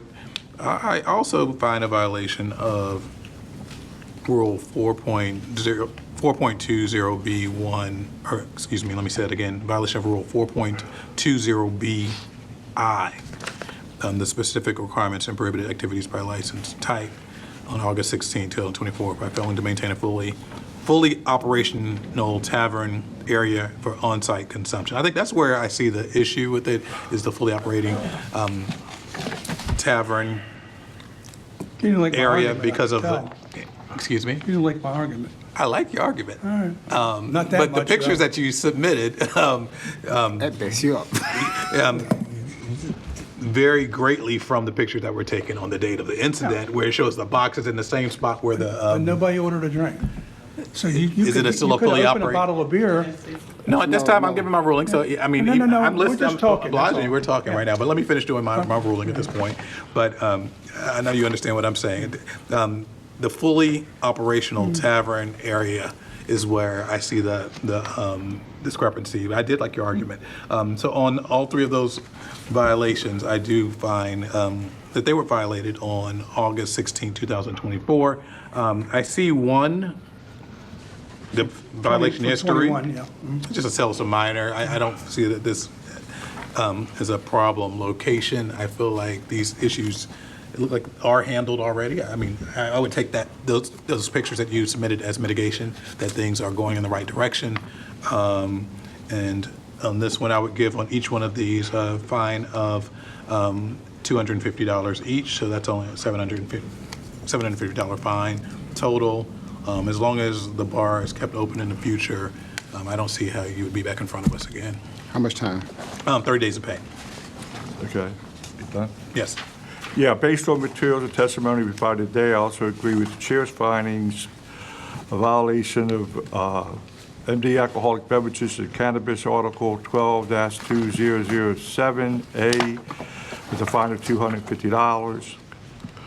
Also, violation of Rule 3.033 records, fine of $250, and violation of Rule 4.20BI, $250. I find for a violation of Maryland Alcoholic Beverages and Cannabis Article subsection 12-2007, parentheses A, on August the 16th, 2024, reference open and operating past 10 p.m. closing time. I find $250 for that with 30 days to pay. Also, violation of Rule 3.03, parentheses 3, on August the 16th, 2024, failing to provide employee records when requested to do so by BLLC staff. That's $250 fine, 30 days to pay. Finally, violation of Rule 4.20, parentheses B, parentheses I, on August the 16th, 2024, failing to maintain a fully operational tavern area for on-site consumption. $250 fine, 30 days to pay. Ms. Russell. I'd like to call exhibits for the record. Board Exhibit 1, violation report, Inspector Jordan. 2, photos 1 through 4. 3, photos 1 through 2. All right, thank you. Thank you so much. You're welcome. Thank you. Do we need a break now, or is everybody good? I'm good. I just want to ask if anybody here needs one. I feel like we have, what, 4 or 5 more left? You good? You good? Oh, I can go. When you say go, let's go. I can wait. Can you still want to wait on? Well, I can wait. You guys okay? Let's go on to the next one. If something changes, we'll take a break. Do it then, yeah, yo. Okay. Man. Next case. Kiasha Jenkins and Sashi Thapa, Annapurna 108 LLC, trading as Good Vibes Restaurant and Bar, 2903 O'Donnell Street, Class BD7 beer, wine, and liquor license. Violation of Rule 4.012, furnishing minors, on August 31st, 2024. 6 underage individuals at a table with suspected alcoholic beverages. Please come forward. Can we hold on 1 second? Because we have to skip, I think, 4 of them. 5 were postponed, right?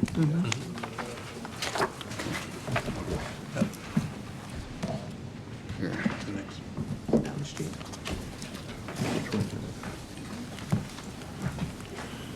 Donald Street. Keep going to the next one.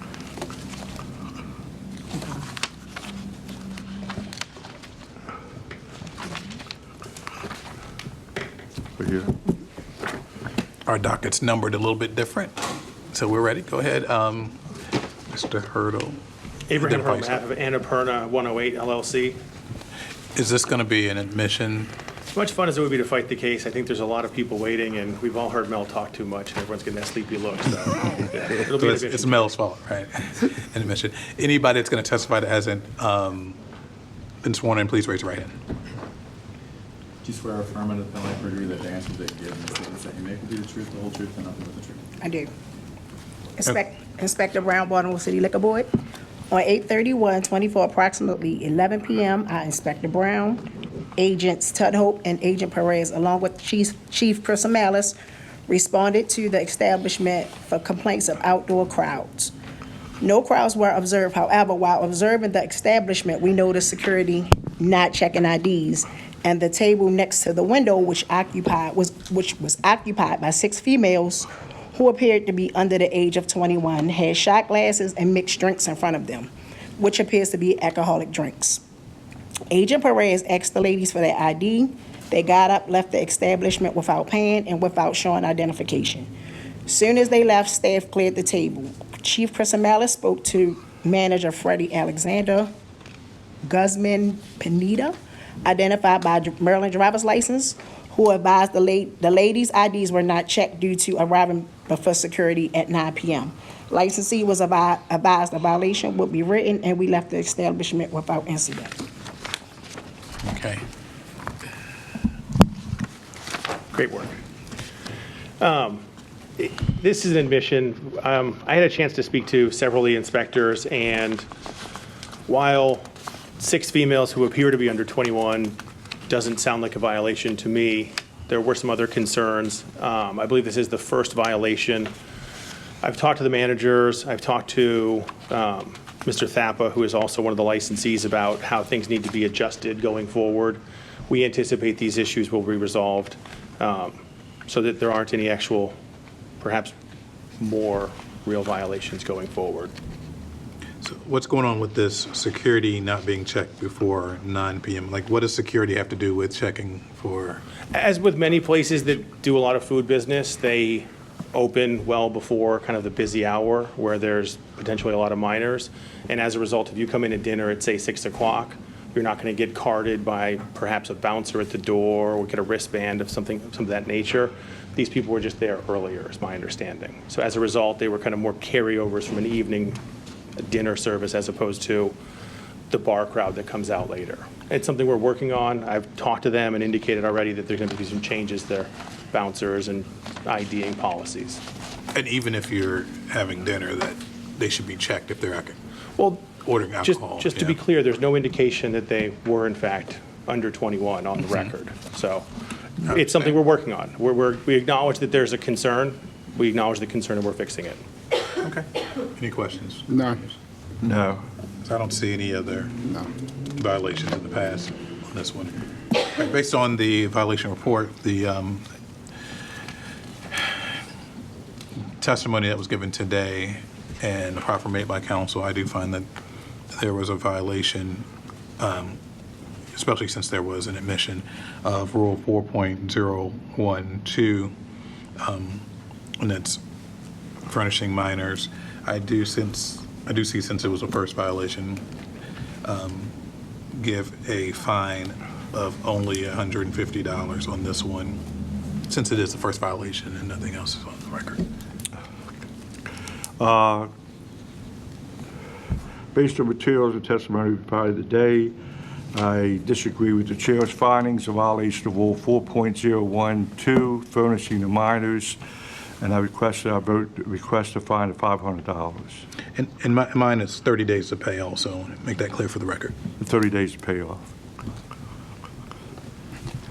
Based on proffer given by the attorney and testimony given, I find for a violation of Rule 4.01, parenthesis 2, on August the 31st, 2024, reference 6 underage individuals at a table with suspected alcoholic beverages. It's on you now. I want you to know how close you are, because I don't like to see underage kids in that situation. It may not have no effect on them then, but later on in life, somebody look at that on a record, it may cause them not to get the job they're looking for. But we're not there. I fined for a violation, and I'm going to give you $150.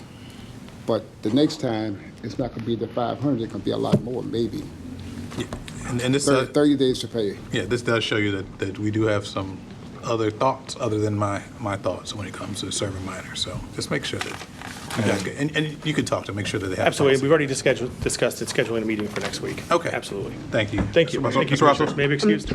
Can I ask a question? Commissioner Jones, what was your vote? 150. 150. Okay, we thought we heard 450 down here. No. So, just wanted to be clear. 3 different. Yes, thanks. We do bad sometimes, but not that bad. Okay, Ms. Russell. I'd like to call exhibits for the record. Board Exhibit 1, violation report, Inspector Brown, 2 through 5, exhibit photos. Okay. Thank you.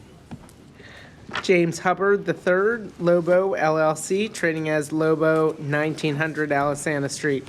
Class D, beer, wine, and liquor license, violation of Rule 3.031, records on August 14, 2024, failing to produce alcoholic beverage invoices upon request. Please come forward. Thank you. Good afternoon, Mr. Chairman, Commissioners. I haven't said that in a while. Yes. It's going to be a lengthy hearing. We're going to need to sequester some witnesses. Okay. I'm sorry, that's another case. No, this one is an admission. Thank you. We're going to need lunch up here. Exactly. Okay. All right, is this going to be, do we have any inspectors or agents that are going to come forward? It's going to be an admission, is that what you said? Yes, thank you. Okay, thank you. 12:21.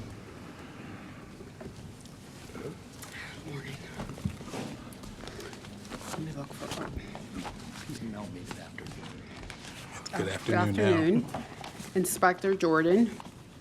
On June 4th, 2024, I went to the location to conduct an inspection, and at that time, they weren't able to produce any invoices, alcohol awareness, or trader's license. I advised the person that was there, Joanna Medina, of my findings and left my business card for them to contact me. When I didn't hear from them on August 14th, I returned. And at that time, they were able to produce their trader's license and alcohol awareness, but still there wasn't any invoices available. I informed the lady that was there, who's Arely Hernandez, that I would be issuing a violation. And on September 12th, I did a follow-up by calling some of the distributors, and Breakthrough stated that they hadn't, let me go back to when I was there. I took some pictures of the back of the bar, of some of their alcohol back there, focusing mainly on the bottles that were full. And I called some of the distributors, and Breakthrough, who carried most of the brands that were behind the bar, stated that they hadn't sold anything to them since 2020.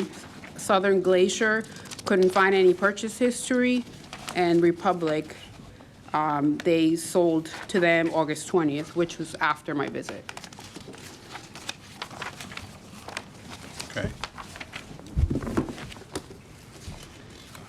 Thank you. All right, so the licensee is also, the applicant is managing the bar at this time. He's actually awaiting a liquor board transfer hearing. He has Latino employees, and there may or may not have been some kind of something lost in translation. That said, the records were kept upstairs in the office, and he understands, and since this violation, the records are now available at the bar. Furthermore, Inspector Jordan was kind enough to give like 2-week or 2-month grace period from saying, hey, where's your traders? Where's your records? I'm coming back, and came back and still wasn't there. So that said, Mr. Romero, through the licensee, Mr. Hubbard, does order through licensed distributors. Obviously, Inspector Jordan said you called some of the distributors, but he actually has some receipts on him right now. They're available at the bar. It's a learning experience, but he tells me he's never bought anything from a liquor store or an unregulated distributor. So I think this is a problem that has been solved by placing the invoices within access to any employee who would be dealing with an inspector going forward. So for the pictures that were taken already, no invoices were found even after the fact on those bottles? Right, well, no invoices at all were produced for Inspector Jordan, so. Or even after the fact, okay. Yeah, so, but no, there's no unlawful activity with respect to alcoholic beverages being brought into the establishment that aren't properly invoiced and receipted, and going forward, that should not be an issue. They, through the management, this is, there's been no violations from this applicant. There was a 401A back during COVID 4 years ago, but this place has been run pretty well, and the predecessor establishment, Lobo, was run wonderfully and in full compliance for quite some time. So I'd ask that you consider a small fine here. Yeah, I do see the last violation was in 2020. Any questions from the commissioners on this one? No questions. Any questions? Okay, based on the violation report, testimony given today, the proffer made by counsel, and any exhibits that were already in file, I do find a violation of Rule 3.031, records on August 14, 2024, failing to produce alcoholic beverage invoices upon request. On this one, $500 fine, since it's the second fine in 4 years, but other than that, I don't see an issue with this establishment. Okay. Yes, based on materials and testimony provided today, I also agree with the chair's findings of violation of Rule 3.031, records, with a fine of $500. Based on proffer given by the attorney, records and file, I find for a violation of Rule 3.03, parenthesis 1, on August the 14th, 2024, reference failing to produce alcoholic beverage invoice upon request. I find for $500 And for clarification for the record, 30 days to pay. and 30 days to pay. Thank you very much. Ms. Russell? I'd call exhibits for the record. Board Exhibit 1, violation report, Inspector Jordan. Exhibits 2 through 9, photos. Thank you all. Thank you.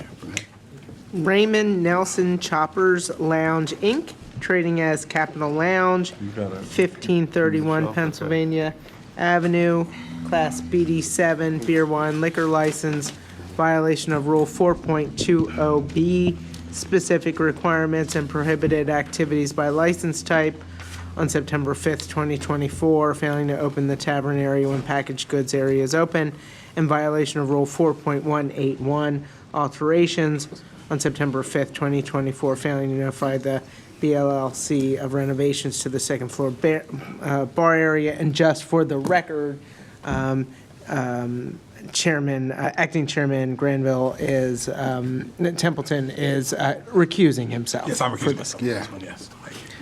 All right, everyone, please come forward. And Commissioner Reisinger is acting chair for this case. Is that correct? Yes. Do you have an attorney or you? No attorney. No attorney? Okay, you're going to testify? You'll be sworn in? Do you swear or affirm under the penalty of perjury that the answers that you give and the statements that you make will be the truth, the whole truth, and nothing but the truth? Yes. Okay, so just for clarification, who spoke? Just Raymond Nelson. Raymond Nelson. Okay, yeah. Go ahead. Inspector Brown, Baltimore City Liquor Board. On September the 5th, I, Inspector Brown, and Ellis went to the above location for a routine inspection. Upon entering the tavern area, there was dust and debris everywhere. I, Inspector Brown, asked the employee on duty, identified as Mr. Bradley Reeves, was the tavern open, and he advised no. I advised Mr. Reeves that the tavern must be open when the bar is open. Both must be open to be in compliance. I proceeded to the second floor, and the whole floor was being renovated. The walls were torn down, the upstairs bar was gone. Mr. Reeves called the owner via phone. I asked the owner did he have permission to renovate from the liquor board, and he advised he didn't know he needed to get permission. I also advised the licensee that the tavern needs to be open when the bar is open, and that I would be writing a violation for the tavern not operating and alterations. We finished our inspection, wrote the violation, and left the establishment. Come forward. Go ahead. Tell your story. Go ahead. Just an admission. Admission? Okay. Any questions? None. No? Okay, that was quick. Based on material testimony provided today, I agree. Based on the material testimony provided today, I find violation of Rule 4.20B, specific requirements and prohibited activities by licensees type, of a fine of $150. Also, on violation of Rule 4.18.1, alterations, with a fine of $150. Based on the testimony given by the inspector, documentation in the folder, I find for a violation of Rule 4.20, parenthesis B, on September 5th, 2024, failing to open tavern area when packaged goods area is open. I fined $150 for that, 30 days to pay. And violation number 2 is violation of Rule 4, or violation of Rule 4.181, parenthesis, alteration. On September the 5th, 2024, reference failing to notify the BLLC of renovations on the second floor area, bar area. I fined for $150 for that, 30 days to pay. I'd call exhibits for the record. Board Exhibit 1, violation report, Inspector Brown, violation 2 through 12, photos. Thank you, guys.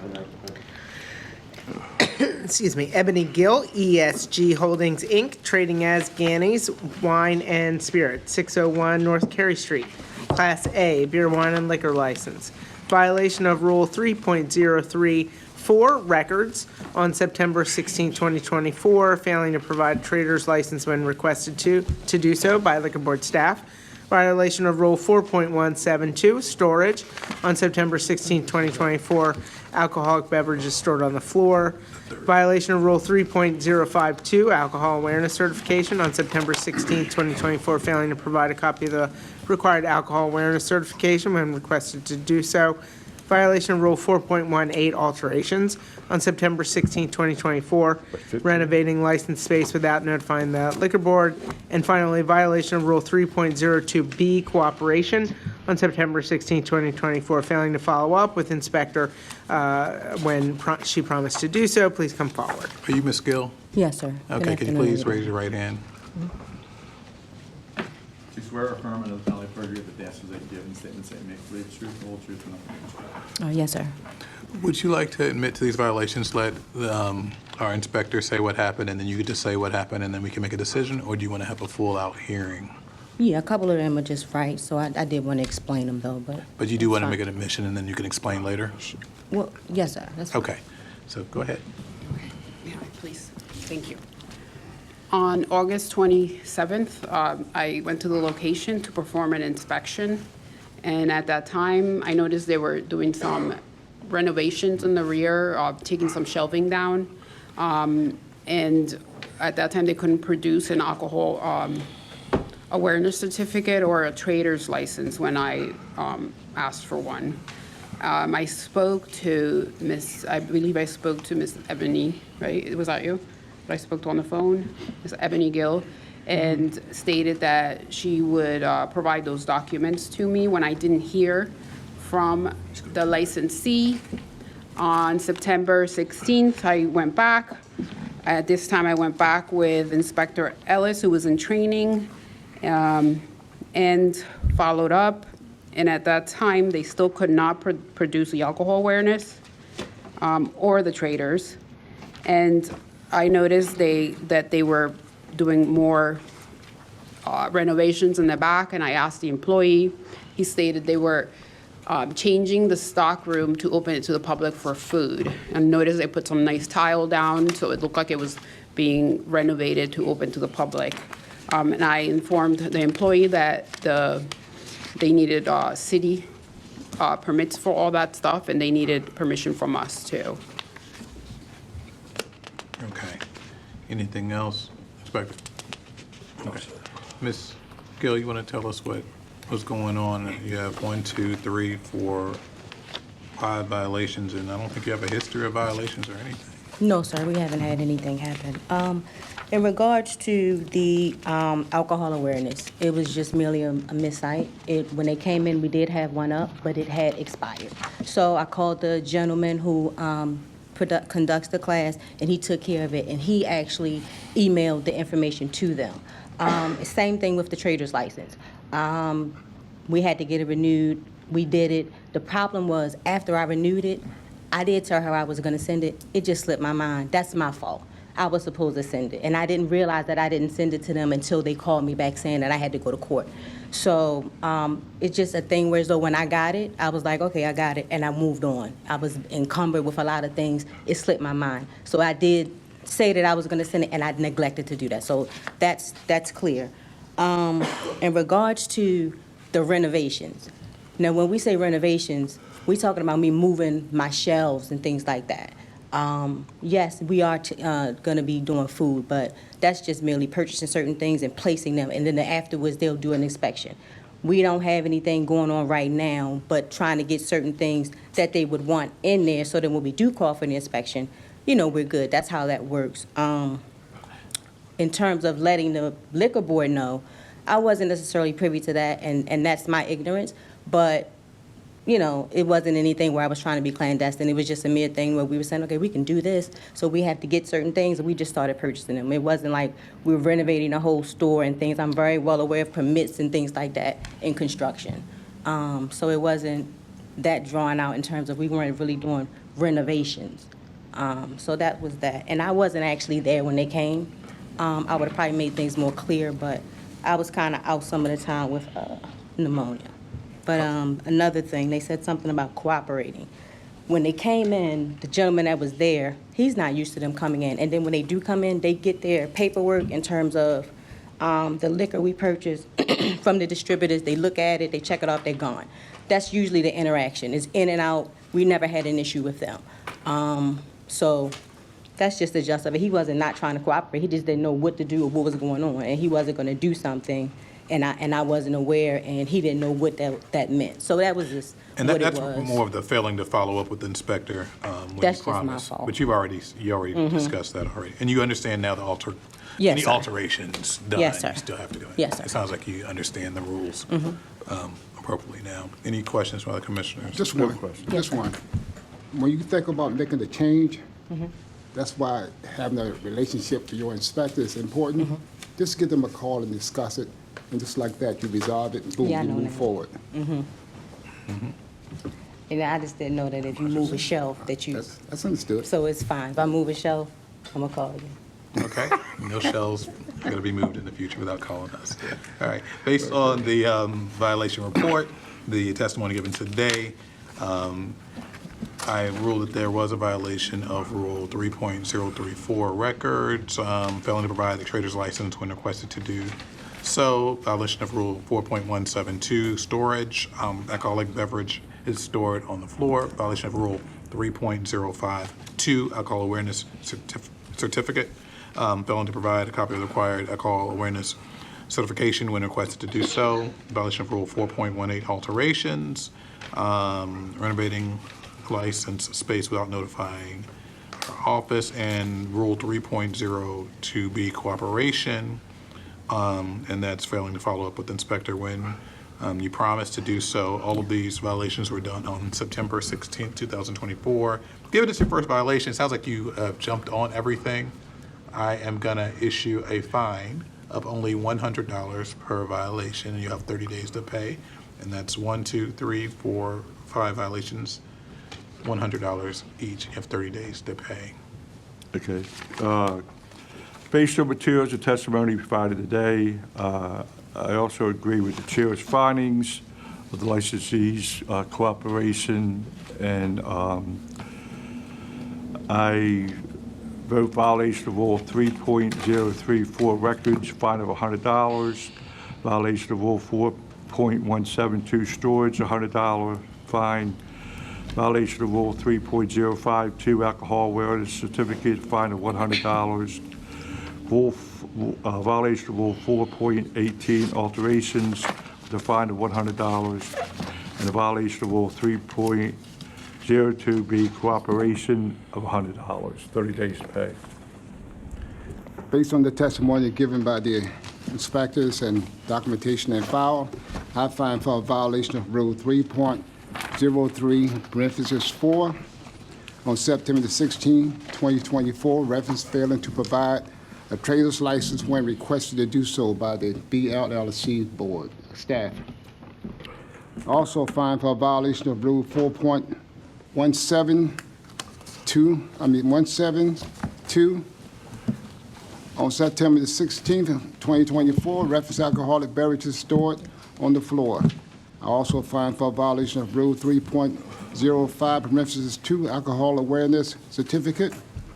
I also find for a violation of Rule 4.18, alteration. I also find for a violation of Rule 16, also find for a violation of Rule 3.02B, cooperation.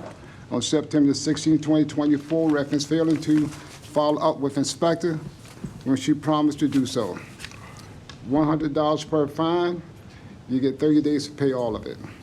Ms. Russell. Michael Exhibits for the record, Board Exhibit 1, Violation Report, Inspector Jordan, Exhibits 2 through 3, photos. Ms. Gill, did you have a question? I saw you. Yeah, I'm sorry, I didn't even say anything about the storage of the things on the floor.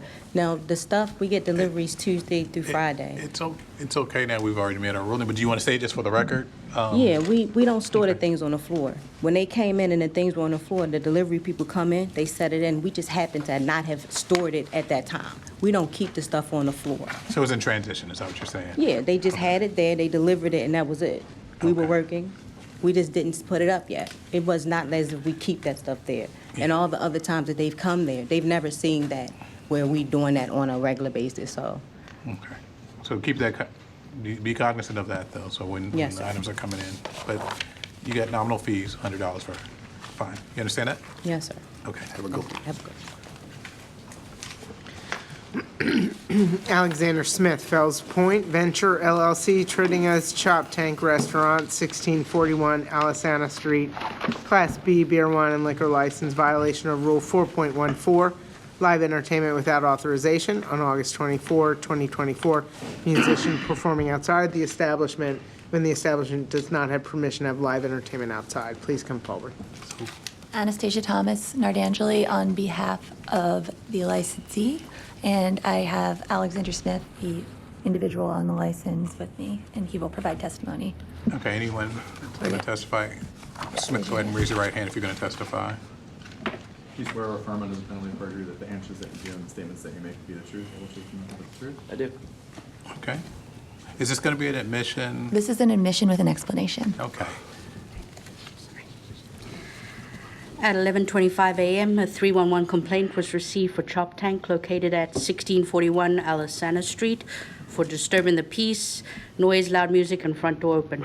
Complainant also stated that the musician was on an outdoor stage with amplified music that could be heard beyond 50 feet. I responded at approximately 1:15 p.m. and found the establishment open and operating. I could hear music playing from the front of the establishment directly facing it. Upon entering the establishment, I asked to speak to the manager and made contact Mr. Tunde Ajala, who stated as he was the manager. I made him aware of the 311 complaint and asked to see all licenses. While proceeding to the back where the licenses were kept, I observed a musician playing a guitar outside what appeared to be a temporary stage.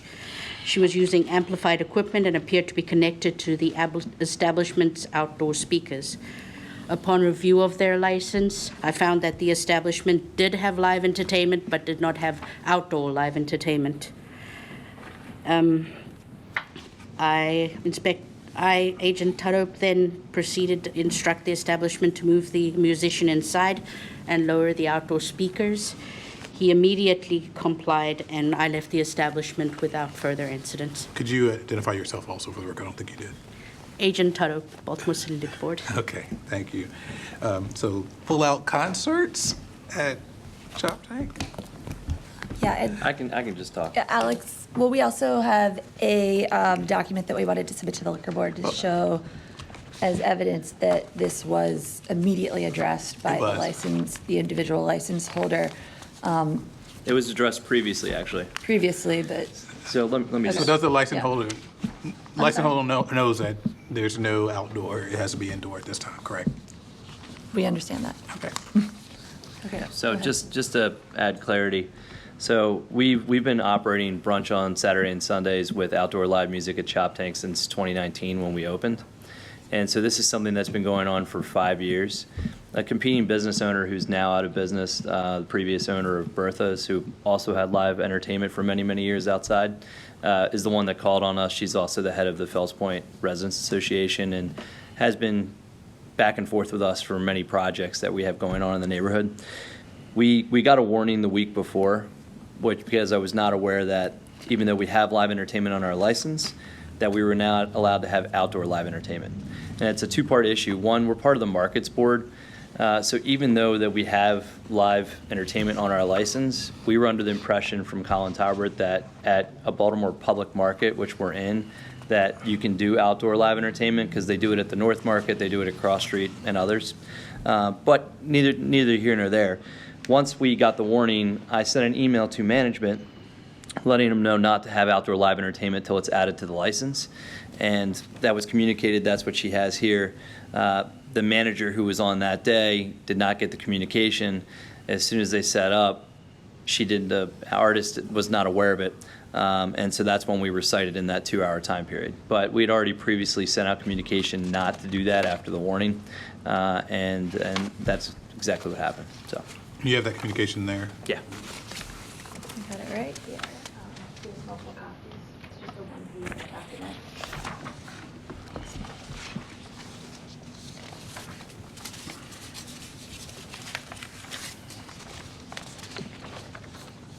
And this was sent out on, for the record, I guess, August 24th at till 9 PM. That's after we were cited. You could see there, I basically sent a message to the manager. Did you not receive my email communication last week telling you guys we're not allowed to do a live entertainment outside?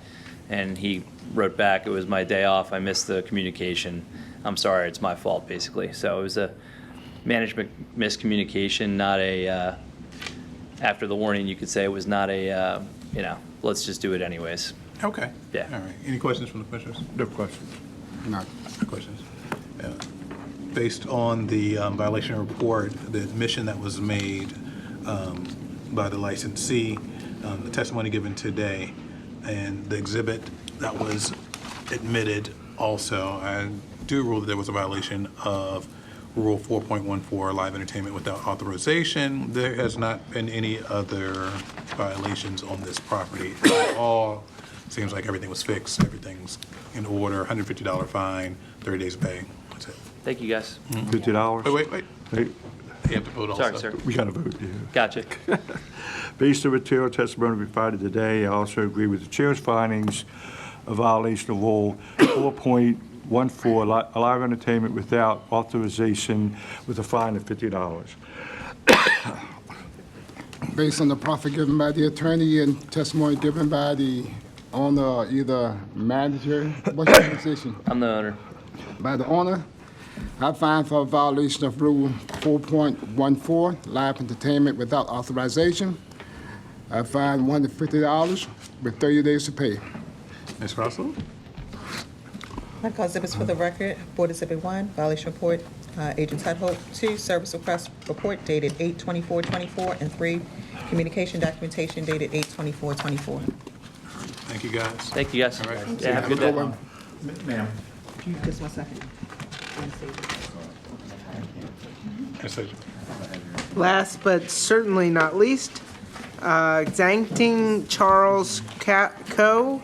and Jason Jose Acevedo Rosario, Castle Seafood, Inc., trading as Castle Seafood Restaurant, 3720 Potee Street, Class B beer, wine, and liquor license. Violation of Rule 4.14, live entertainment without authorization. On September 1st, 2024, a DJ performing on the exterior of the establishment without permission to do so. Violation of Rule 4.16, illegal conduct. September 1, 2024, allowing hookah to be smoked inside the establishment in violation of the Clean Indoor Air Act. Please come forward. Okay. Is this going to be an admission or just going to be a long, drawn-out Well, hearing? I don't know, it depends, I don't think it's that much testimony, but it'll be denial. I think it's going to be fairly quick. Okay. I All mean, right. you can swear them all in there. They've been waiting patiently. Everybody raise your right hand who hasn't been sworn in. Do you swear or affirm under the penalty of perjury that the answers that you give in the statements that you make be the truth, the whole truth, and nothing but the truth?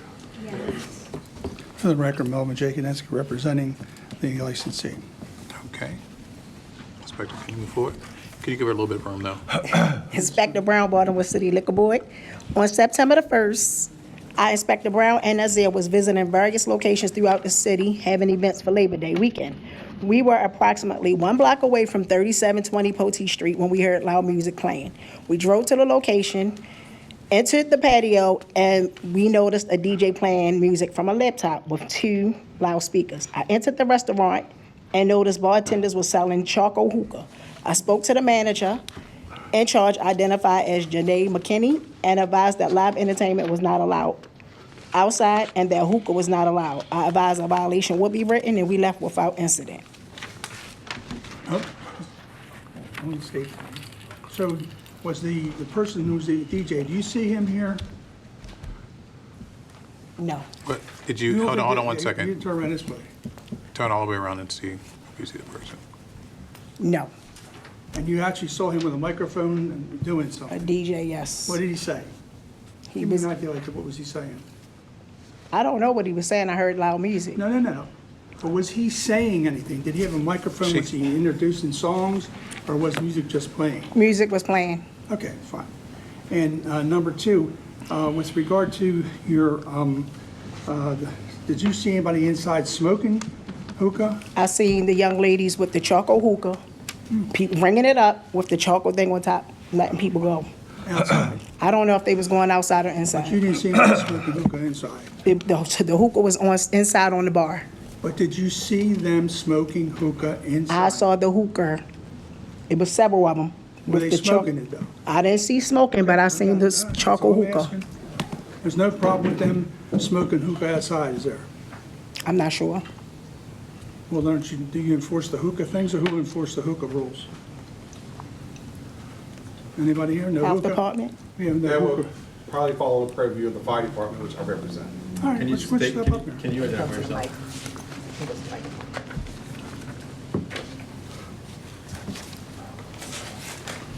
Inspector Scovens, Baltimore City Fire Department Fire Marshal's Office. So were you there that day? Not that day. Okay, never had no further questions. Do you have anything that you? I do. Say? Go ahead. On November 1st, 2024, at approximately 00:15 hours, That's not what we're here for, I'm sorry, Mr. Chairman. I heard mention there was a different No. incident that also covers this. We're here for September 1st. He has the floor. Hold on. Is that an objection to his testimony? It's because that's not a charge that they've been advised of, it's not Well, even. a at this charge point, of I don't know documents. what he's even going to say. He's talking about November 1st. Well, let me hear what he has to say. If it's, I don't know if it's another violation, if it's related or not. Let me ask a follow-up question. Is this related to the violations that occurred on September 1st, 2024? This will be a separate incident. A separate incident? Yes. And that incident hasn't been charged at this point? Not that I'm aware of. Okay. All right. And is that all you're here to testify to, a separate incident? Do you have any testimony based on the September 1st, 2024? I am not completely aware of what happened on September the 1st, so I cannot speak to that. Okay. All right. So. My violations are separate. Okay. If I- So can we have you? Not yet. If I may explain why he's here. Yeah. Can you step back for a second then? And thank you, sir. He is here with respect. Can you identify yourself? Sorry, Jan Eveland, Action Baybrook Community Organization. He is here as to the penalty phase to show that the violations continue. Okay. Oh, I'm going to object. I mean, how do we even know there's a penalty phase? Yeah. I mean, you already have it in the record. When- No.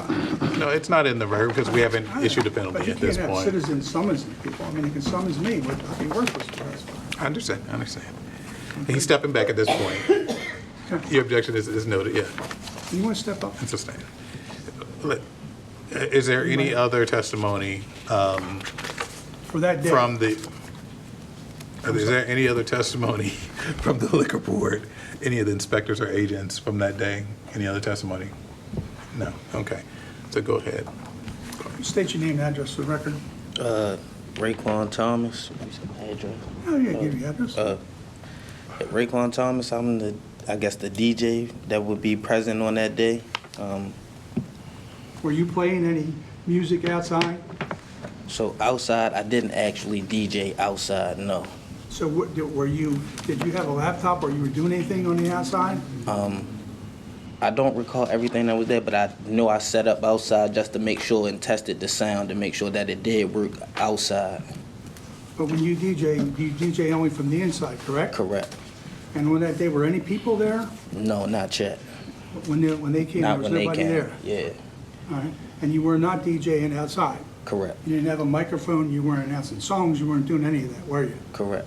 So you were out there, but you were outside when the inspector came and you were just testing the speaker, so it wouldn't be too loud. Is that what you're saying? Correct. All right, that's how I testify. So you said you were outside with your laptop, with the speakers at the time that the inspector came? No, I was outside, but I was testing the sound. But I didn't have a full DJ setup, anything like that going. I was just making sure that the speakers did work outside because it's a separate connection from inside and out. That's it. But I didn't actually DJ. So you normally DJ inside, but the speakers are outside? Correct. So you It's play some- from it's some inside? Yep, there's some in there and some outside. Okay, so there is music that's bumped outside normally. Okay, but at that time you were outside testing the speakers. And testing the speakers, can you tell us what that means? Does that mean playing music to see if it worked? Yep, correct. So you were playing music? Correct. Okay. All right. Any questions for this? No questions. No? And we're just following up with it. There was recording music that you would normally play to listen to, is that correct? Yep. I'm going for a question. Where's my manager here? Yeah. Sure, step up there. State your name and address, right? Name Janae McKinney. And you're the manager there that you Yes. stay? Yes. Or was the DJ playing anything outside, any music outside as a DJ, or was it all inside? No, the music was from the inside. And were there any people in the place? No. And that was Labor Day weekend, is that correct? Yes. You do have hookah utensils, is that correct? Yes. And do the people smoke inside, or they just smoke outside? No, they're only allowed to smoke outside. So, but you tell them, I don't know how many people smoke hookah here, and I don't. But when you get the hookah, do you have to put some charcoal in there, flavor, and then it Yes. has to be ignited and you come outside, is that Yes. correct? Is anybody ever allowed to smoke hookah inside? No. And along with that, the only place the people would smoke would be the outside while they're seated at a table and eating, is that correct? Yes, they have to have food and be seated. All right, and that is something that you're sure didn't happen, there was nobody smoking hookah on the inside, is that correct? Yes. I have nothing further. Was the hookah lit while it was inside before it went So, out? no, it was going outside, which I explained to her. I said, we have to take it outside. We cannot have it inside. My question was, is the charcoal portion lit while it was inside or not? Not to my knowledge. So they wait till it's outside to light? They have to, we have everything set up inside, and then where to smoke, you have to be outside. That's not my question. no. Your 'Cause you question know you was, have to was it light lit? Yes. Yes. You have to light it. And- But to my knowledge, when we set it up, we take it outside, we place the coals, and then they're allowed to smoke it. Do you guys do it yourself, or do you have a contracted out to another company or another service? Do we do it ourselves? No, we have a contracted company that comes and does the hookahs inside the building. And are they here? Yes. They're here today? Yes. Okay. Any questions, sir? No, I just want to repeat, it says right here, in violation of Rule 4.16, illegal conduct, it says, regards to allowing hookah to be smoked inside the establishment in violation of the Clean Indoor Air Act. You disagree with that? Say that you can't smoke inside, no. Huh? You said you can't smoke indoors. No, but the inspector said that they were. No, nobody was smoking indoors. She said they weren't. Nobody was smoking indoors. That's not, Yeah, well, nobody was let's not say what she said, because I think. Nobody was smoking indoors. Okay. No. Any questions for us? I'd have to go a little further first, because there's stuff going on here. Okay. I'm not familiar with the hookah, I'm not familiar Oh, with that, he so owns the hookah company. I know you can't smoke He does inside. own the hookah company. Okay. State your name and address for the record. Robert Walston, 2500 Riggs Avenue, Baltimore, Maryland, 21216. So we'll refer to you as the hookah person, for want of a better word, and you heard the testimony so far. Was anybody smoking hookah inside the establishment? No, sir. But you do have hookah implements that they take outside and smoke, is that correct? Yes, sir. And you have signs up there that you're going to smoke outside hookah while you're seated at a table, is that correct? Yes, sir. You have signs in the place that says no smoking or vaping inside? Yes, sir. You have to give me some here.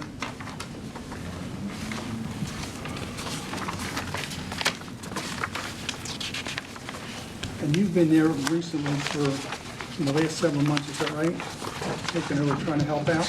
Yeah, maybe the last 60 days. Okay. Got extras there. And with you were there when the DJ was there, is that correct? I was. And he doing DJing from the outside? No. Inside is where he has his DJ booth and where he does his DJ from, is that correct? Yes, sir. But you do have speakers outside, Yes.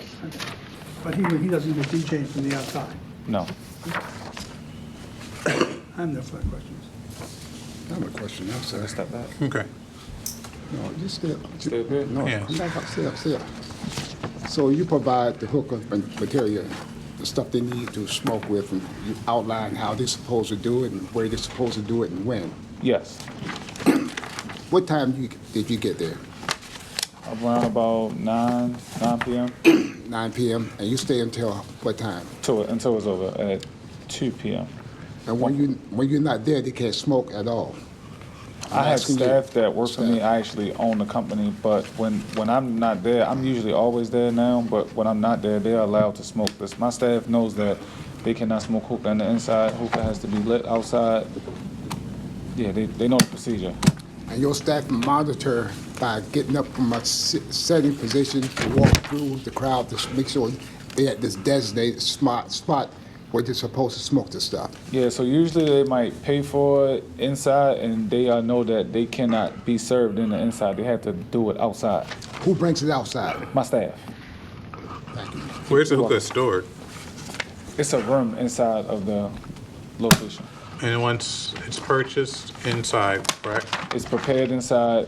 The person usually goes to the cashier to pay for it, or however they paying, and the hookah staff brings it outside, lights it, and give it to the customer. Is it the same cash? You said it's like a cash register or Yeah, a cash POS register, system? cashier, like I have a handheld POS system, stuff, things of that sort. So it's either handheld or they actually go to like the. But the cashier. hookah's not by where the POS system is? No. It's in the back room? It's in the back room, yes. And it goes from that back room directly outside to? Yes. To it, so not, it doesn't have, is it lit inside or lit outside? No, it's lit outside. It's lit outside? Yes.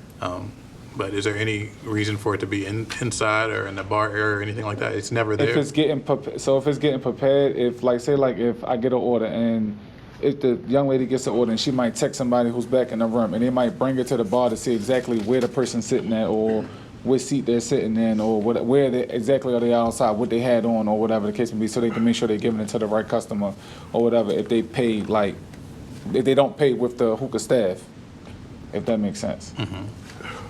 And does the patron sometimes move the hookah to where they are, or if they move areas? Have you seen that happen? No, usually we tell them if you're gonna move, just let us know. We'll move it for you. We try our best to allow them not to touch the hookah. Once we put it on the table, try to keep you stationary to where you want to be.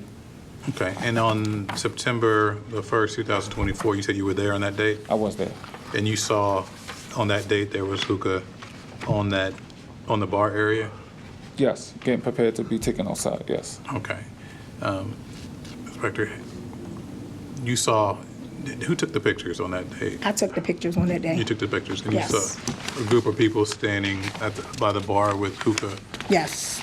that was there. Was that hookah lit at the time?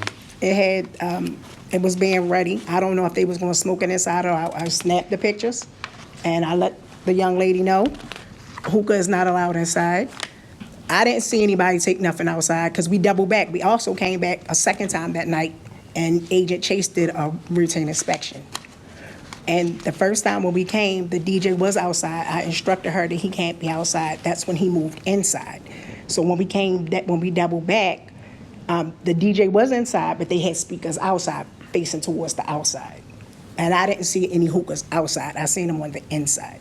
The second time you came back, did you see hookahs on the I inside? didn't see hookahs when I came back. You didn't see any hookahs when you No. came back? Because I gave it a violation the first time. So when I came back, we came back and Agent Chase needed to do an inspection.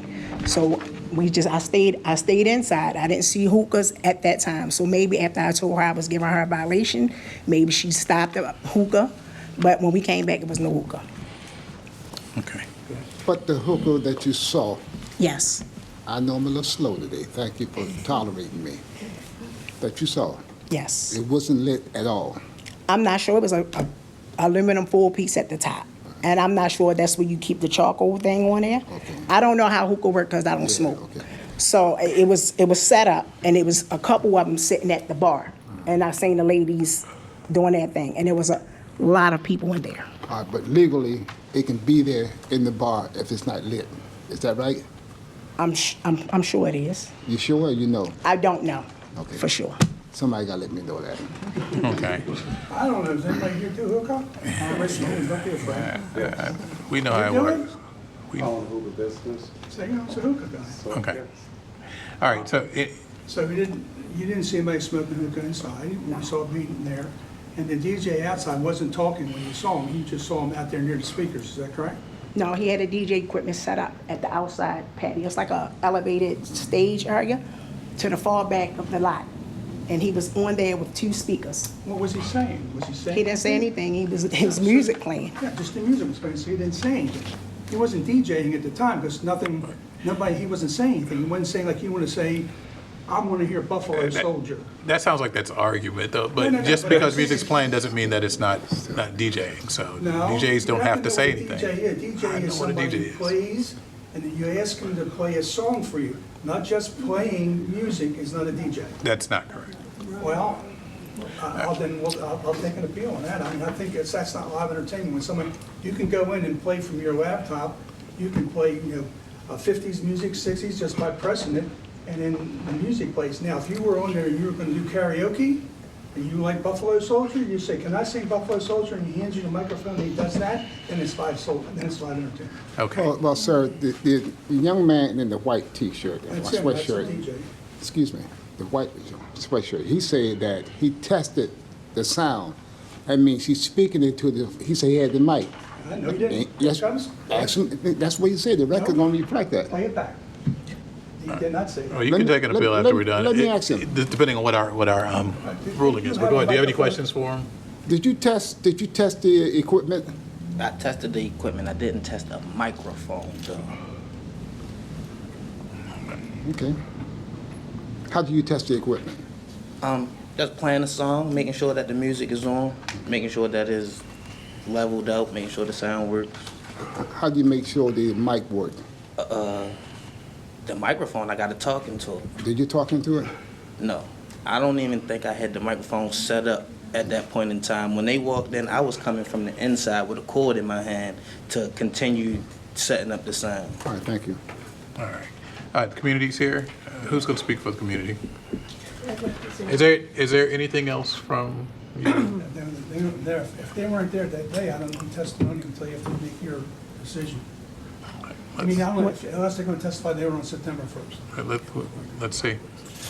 What my purpose in being here is to point out that the restriction on the license is not live outdoor entertainment. It is outdoor entertainment. And this board has held on numerous times that includes pre-recorded music being played outdoors. So the fact that the DJ was or wasn't indoor or outdoor, irrelevant to whether it's a violation of their license. And you think I should object to that because she's not an expert at testimony? I mean, I'm trying to be nice. I am Once in my life. suggesting that if you read the document, just you had will the see people for before you were yourself. there with outdoor speakers and it was okay, except when the guy was playing the guitar. I got it. Let's be consistent, that's all. Sorry. It's not consistent because this license has a specific zoning requirement. Well, we have Entirely different. Yeah, we have the rules and regulations. But yes, we do want to hear from the community. Is there anybody else from the community that needs to speak? Is this concerning what happened on that day on September 1st, 2024, or is this after the fact? It's not exactly that, but it includes September because we went to talk to the neighbors adjacent to the business, and they shared some things that were disturbing. Okay. But it are is those neighbors a here? general testimony. No. Okay. I mean, some neighbors are here who are from the community. Okay. Is there anybody from the community that was here on September 1st, 2024, before we make our ruling? Are we going to be allowed to provide testimony, though? Because Do you need a it's name? like a Can you say your name for the record? Yeah, my name is Blanca Cecilia Gonzalez. Okay. Because we've been here all day, and there is a reason why we're all here. I understand. So what's your testimony? And if there's an objection, we'll hear the objection. My name is Cecilia Gonzalez. I'm the Executive Director of Action Baybrook, a community organization that seeks to improve the safety and well-being of Baybrook residents. I'm here to testify on behalf of the organization and alongside Baybrook residents, including representatives from Concerned Citizens for a Better Brooklyn Community Association. We request that the board revoke the licensee's license. She's requested revocation. We don't even know where we are in the proceedings, and we're taking testimony as to those dates. I mean, Okay. that's when the record gets All right. screwed. All right. So I'd like to just ask this. I ask this because the history of there is a history of repeated license violations, and these violations have been endangering our community Well, and the at families who this live point, around. I hear, we want to hear from you, but at this juncture, we need to hear testimony that's specific to the date of this incident, and then maybe after that, we can hear from, Yeah, that would be great. And we did submit our written testimony with the history of violations as well. And I know that Councilwoman Porter has also submitted her opposition to the activities that have been happening. okay. Thank you so much. Yes, go ahead. Chief Chris Amalis, Baltimore City Liquor Board. Just for the record, we're just trying to establish who is in operational control of this business. We've heard from the hookah manager, the bar manager. We still have not heard from the licensees. So if we can find out who is in operational control of this establishment. That's not a violation. I'm asking for the record on who's in operational control. Here's the two licensees. Are they in operational control of the business? You're going to have to define what that means. I mean, it's like Alex Smith. Is he in that control of the chop tank? He's never there. It's the same thing. They own it. They've been running the place as managers. That's Okay, they have not bought the place? They're in the process of buying it. Do they have a transfer in? Not yet. Okay. Any more testimony from any of you? No? All right, anything? My argument is, A, there was no, the DJ, he was here, he was not DJing outside, he was testing the sound of the speakers, much the same as you had the case before you. He didn't have a microphone, there's no testimony as to that, and there's no testimony that there was any illegal smoke of a hookah inside. The inspector was very candid about it. She couldn't testify that they were doing that on the inside, and you can have a hookah outside. So on that basis, I don't think that illegal conduct was sustained in the live entertainment without authorization. They can have a DJ inside, but he can't be outside. There's no testimony that he was doing anything outside other than checking the speakers. Okay. I do have a question, Inspector. When you heard and saw the DJ playing music outside, how long did you hear him playing music? We drove up and we went to the Anne Arundel County line to get something to eat, and we came back and we heard the music. So approximately, when we was coming down, maybe 3-4 minutes, Okay. maybe. But we did sit in the parking lot, myself, Inspector Nazir, and Steve Hahn, which he accused from this case. So we were all outside sitting in the car. So you heard it for, you said 3 or 4 minutes? Yes, Did when it we cut was off? driving. Did it cut off after 3 or 4 minutes? No, or- it cut off when I advised them that they can't have it outside. So as you pulled up, you heard the music playing? Yes, And then it played until you told them to cut it off? yes, All right. And you came to the location because, let's go over that again. we were doing business checks, like for the Labor Day weekend. We was just doing various checks around the city. Okay. And could you tell if, to you, could you tell if it was testing speakers, or could you tell if it was music just being played? It was music playing? Yes. Okay. So were you told that it was a test at the time, or no one said? No. They didn't tell you that? They didn't say that. The actual DJ was he was at the podium. I couldn't see his face. I didn't have glasses on. I couldn't see his face, but he was on the podium with his DJ equipment. And when I advised the supervisor or the manager on duty, they can't have it outside, they brought it inside. Okay. And it didn't look like he was setting up, it just looked like he was He was behind- already set up. He was already set up when you got Yes. there? The 2 speakers was on the side of him. Okay. Any questions in light of my questions? But you said you heard music. You didn't see him put that music on. Is that correct? I heard the music and he was standing behind the DJ. I didn't see him doing it. Right, and it was music playing. It was music playing. What kind of music was it? Background music? It was music coming from 2 loudspeakers. What kind of genre was it, or do you not know? I don't know. But you didn't see him talking or doing anything except being on the outside, correct? I've seen him behind the DJ booth. But he wasn't playing, you didn't see him touching buttons and playing music, did you? I seen him behind the DJ booth. That's all you saw? He had his computer up there with 2 speakers. And when I advised the supervisor, she advised him to come inside, and he came inside. Did you go inside? I did. And did he have a DJ set up inside? Once we came back around, he sat up inside. All right, I have no other questions. Commissioners, do you guys have any questions? None. Yeah, Mr. Chair, I just want to make a statement. This licensee has a long history of violations. And I just want to, for the record, the history, the past 2 years, they've paid $11,300 in fines. And it just seems they still have taken the route of violations. It's inappropriate to do that at this time before there's a finding. What? It's inappropriate to do this before there's a finding, talk about it. It really is. You put it in the records, and you prejudge the finding. It's here. It's on paper. I But mean, no, here for one thing, you can't go ahead and say that it looks like they're not learning anything. I mean, I don't think that's appropriate. well, Okay, you Mr. Chair. can, well, I gotta make it for the record, you understand? Yeah, I understand, but for the record, Mr. Chair, the council basically does the same thing sometimes, okay? We just let him go ahead and do it, so. so, yeah, this time, ruling hasn't been made at this time. He just made a statement as to. Yeah, it was the a history statement. and Isn't there prejudicial? Statement. To who? To the case. To whom? We're the decision I maker. don't We're know, the- but if the judge says, I think that you do this all the time and I'm gonna do it, I mean, isn't that? No, that's, it doesn't- that's not what he said. It's time for us to make our ruling, Okay, but that's all not right. what he said. But you made your point for the record. I understand.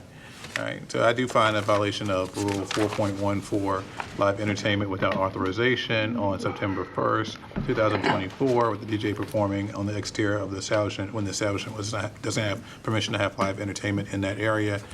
Playing music and the characterization, I understand the characterization that was made as to setting up, but from what our inspectors heard at the time, it was live music being played in the exterior of the establishment, and when that establishment does not have permission to have that live entertainment in that area. So I do find a violation of that rule, 4.14. The violation of Rule 4.16, illegal conduct, I agree. I can't make a clear ruling on that one. I can't find a violation on the 4.16 illegal conduct, the allowing hookah to be smoked inside the establishment in violation of the Clean Indoor Air Act. I do see the hookah on the bar, but we don't have clear testimony as to whether or not the hookah was lit at the time or if people were smoking the hookah at that time. Had we known even if it was lit, I may have a different ruling on the second violation. I do,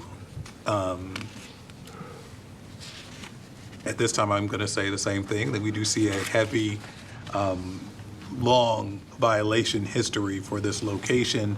Like I said, on a previous licensee, the amount of resources that are. Do you want to hear a bit more about mitigation before you put the hammer down? If you'd like No, no, us to what's make our happening? ruling, because we could do it two ways. I can, No, if you made one finding and you found him guilty, the other not guilty, and now you're getting ready to make the disposition part of the case. but I would rather all of our Okay. commissioners make their ruling, and we could do it that way. We can make, if you would like to have mitigation, we can make our ruling on the violations, and then after your mitigation, we can say what what our penalty is going to be. All right?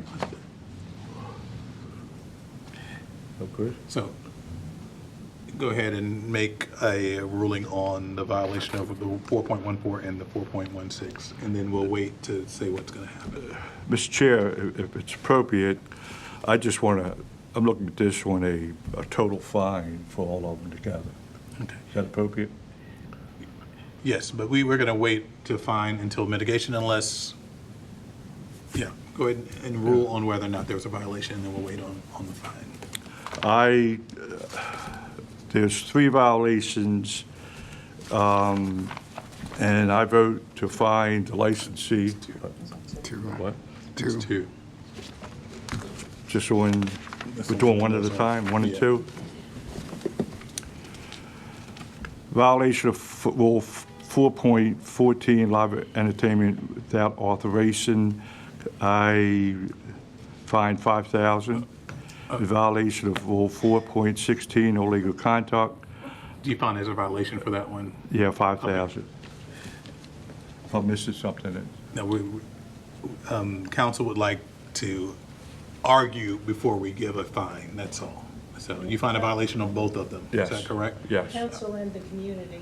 please, Mr. Commissioner. Okay, thank you. You're 1 and 1, for the record, all right? Yes, and again, what I ruled initially was a violation of Rule 4.14, live entertainment without authorization, and I did not rule for a violation of Rule 4.16, illegal conduct.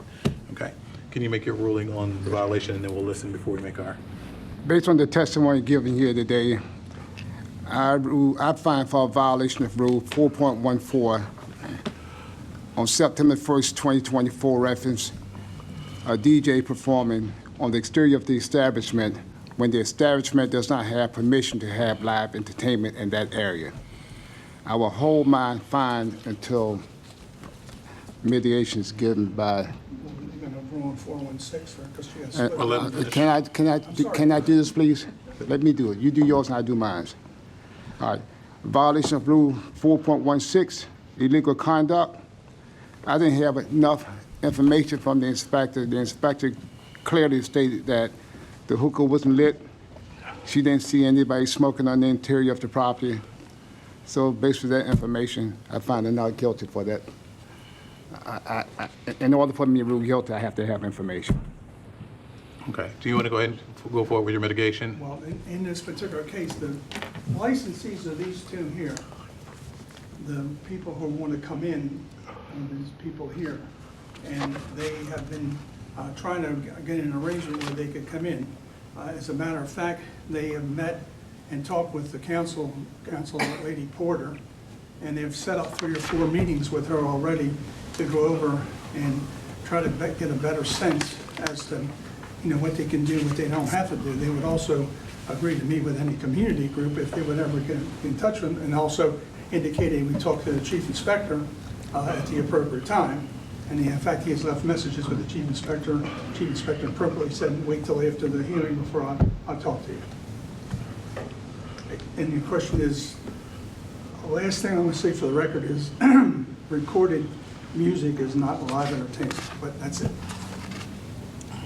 Well, you're going to have to bring that up on, and you have anything to say, because this history is terrible. And they're trying to correct that. And you see they put up all the signs where people can't do things. They have to be seated outside the eating. In the case here, there's a difference of opinion as to whether or not he actually was playing or not. You've ruled that you believe your inspector. I'm not going to argue this. Okay. Community? Who's going to speak for the community? We have one person that's going to speak, or? My testimony. We have several who would like to speak, Yeah. Mr. Chair. Okay. So again, my name is Cecilia Gonzalez. I'm the Executive Director of Action Baybrook, a community organization that seeks to improve the safety and well-being of Baybrook residents by reducing the number of problem properties, tackling public blight, and expanding economic opportunity. I'm here to testify on behalf of the organization and alongside Baybrook residents, including representatives from the Concerned Citizens for a Better Brooklyn Community Association. We request that the board revoke the licensee's license, or, if unwilling to do so, impose the maximum fine of $3,000 for each violation, $3,000 for each violation. We ask this because of the licensee's history of repeated license violations and how these endanger our community, particularly the roughly 150 families who live in the blocks around the establishment. This licensee has only owned the license since February 2023, but has appeared repeatedly before this board for violations since that time. From February to June of 2023, more than 15 reports were made by residents to 311 and 911 for loud noise. A list of those reports was sent to the board in the written testimony that we submitted. Since then, the licensee has committed numerous other violations that include illegal conduct, unapproved alterations, and held overcrowded parties and unauthorized live entertainment that disturb the peace and endanger people in our community. Last week, Action Baybrook staff door-knocked in the area, in the blocks directly adjacent to this establishment, and we heard directly from the neighbors living in those blocks. The neighbors felt this establishment's activities have a significant negative impact in the quality of life because they experience noise during the day and night, and also increased crime activity, particularly car break-ins and theft. The neighbors said that Gargola's clients use the street parking next to their homes to park, reducing the availability of parking on their blocks. The increased number of cars parked from outside the neighborhood also invite crime because those looking to steal assume there are valuables inside the cars. Gagola's clients often come back drunk to their cars, and neighbors feel that this is not a positive or safe environment for their families and children. Sometimes people drive under the influence and crash into the neighbors' cars. One grandmother who lives there with her children and grandchildren, she said that she is constantly disturbed by the noise, and when her granddaughter is seeing all this activity, she doesn't feel this is really a positive influence. One of the neighbors, who is a young man who is a worker, he said that his car had gotten broken into twice in recent weeks. There was another elderly woman who lives around who says she couldn't sleep for 2 years because of the noise. She had to move to a different area of her house in order to be able to sleep. So these numerous and repeated and intentional violations committed by the licensee should be sufficient grounds to revoke their license, but please do also take into consideration that the licensee's activities and repeated violations have a very negative impact in our community and the quality of life of the families who live there. We ask that you revoke their license. Please identify yourself again. Yes, Jan Eveland, a resident of beautiful Brooklyn, unfortunately fairly close to the institution in question. And we hear no end of loud noise, of music, which is prohibited. It's not only live entertainment, it's outdoor entertainment that is prohibited. And we have been informed, we hope that the system is being corrected, but we have been informed that when we file a 311 report for a liquor violation, those violations are being monitored by the licensee. And therefore, when the inspectors arrive, strangely, now nothing bad is happening because they are monitoring those because those are public. And so it's my understanding that there is work going on between the 311 operator and the liquor inspectors to say that to not make them public right away so that they can't be monitored in that way. And I hope somebody else here had, 5 violations, 10 violations, and you suspended their license for 30 days. How many do these guys have? They must have 30 or 40 by now. So I think a revocation of their license is absolutely appropriate. Thank you. Go forward. Hello, nice to see you all again. My name is Andrea Mayer. I'm a Brooklyn resident and a Brooklyn business owner.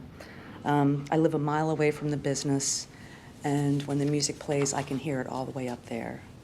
It's been this way for years. I also always think back to the event in March that required police officers from Anne Arundel County, Baltimore County, and helicopter service. Baltimore City had to pull in officers from other districts to help get rid of the melee. I believe it took up to 6 hours to clear everything out. Those resources, it's insane that one business is using resources in Baltimore City. They need to get Anne Arundel County resources and Baltimore County resources in there to handle their business. It's makes me very sad, and this is really bad for my neighborhood, and I love my neighborhood, and I just hope you can help us. I really, really do, and I appreciate you listening to what I have to say. Thank you very much. Okay. Thank you. Good afternoon. My name is Rita Roman Chinapu. I am actually a new resident in the Brooklyn area. I moved from Philadelphia in May of 2024. I am currently the executive assistant to Ms. Jan in Action Baybrook Incorporated. I was also with Cecilia the day that we did the walk through Talbot as well as the other street around on Washburn to speak with the residents in reference to what has been going on when there is issues with noises. We had a grandmother that was talking with us about her grandchildren having to see, belligerent and drunken, people coming out of Gargolas who are doing things that were not very appropriate in front of their children that are looking out the window. As a parent myself, I find that very alarming because the only thing you want to do when you're a resident is to take care of your home and take care of your family. And if there are businesses around, you want to make sure that these businesses are also respecting the people that are residents in the area. I also am very familiar with the establishment, which is the Family Dollar and the Dollar General right across the street from them on Potee, and was able to speak with a few of the people that live in the area and have told me as well that this is a consistent issue. You mentioned the name Gargolas, and they just roll their eyes and they have stories to tell that are not always the most positive, so to speak. One of the residents also did mention she, being an elderly woman of over 80 years of age, had her license plate stolen from her car one of the nights that there was a lot of commotion going on in the street that she lives in when Gargolas was still open and doing, running their businesses. And she mentioned that there are a lot of people always around, either throwing bottles outside or they're going into their cars drunk, they're driving around drunk, and they are smashing into residents' cars that are parked on the off-street areas. Thank you very much and have a great day. Thank you so much. Thank you for saying that. Can I say something real quick? Ask your counsel, yeah. Yeah. So as far as for the community, as we have been undergoing changes with the business and brought on new management, we have been very diligent with the community. We host of live events, even me personally. I have done a back to school drive. I have done a turkey drive. I have done a Christmas give back. We have opened up our business to let the churches that help the homeless every Saturday. We open up our parking lot and our kitchen for them to come and feed the homeless. So we have done a lot. And let's say this. Also, I have been working with the police in the area, which I could get them to write something. But every week, I give them our full schedule. So what they do is they come check in the beginning, and they come check in at the end of the night. And they ride around the area just so they can make sure that nothing's going on and everything's getting cleared out. It's always one officer across the street, and then it's always one officer just riding around the area. And then during the events, we always say, do not park at the Family Dollar because you could get towed. Okay. So going forward, I could get written statements from all these people, but I don't have it printed out, but I do have flyers of every event that I do. The community comes from across the street, and they have attended a lot of the events there. So we're very big in giving back to the community. Do you have Thanksgiving events scheduled? Yes, I do. November 24th, we're giving back turkeys, and we're also giving hot meals to the community. We're giving whole turkeys, which I did last year. I gave away 100 turkeys, and I gave away 200 meals to the homeless. And I was sponsored by Downtown Locker Room. The licensee wants to say something. Yeah, he would say. I'm Charles Cal. I'm the owner of the restaurant. Could we hold for a minute? I have to take a break. Okay, let's take a quick break. You're off the record at 134. Take the break. Taking a quick break. 5-minute break. Okay. Just 5 minutes. Which Seaverton?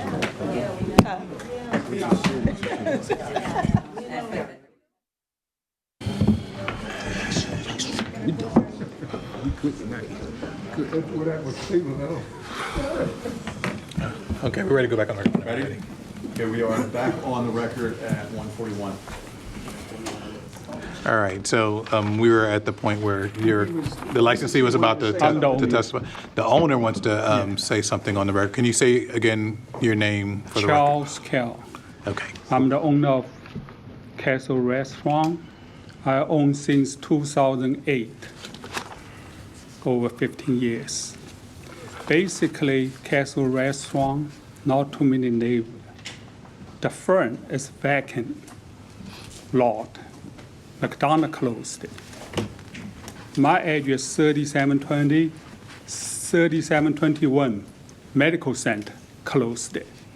Next to the Medical Center, Price Crab closed it.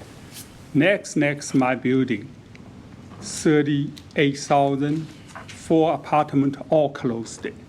My backyard is a vacant lot. So far, this year has 3 dead bodies pulled out. I was there at least like 5, 6 dead bodies. People do drugs. So I have very good relationship with the neighborhood. We try contact with Jenny.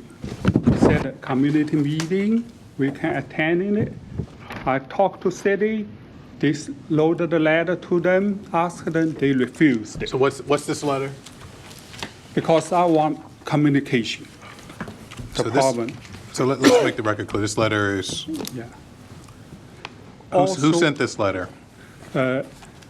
Elias Okay. from Baltimore City,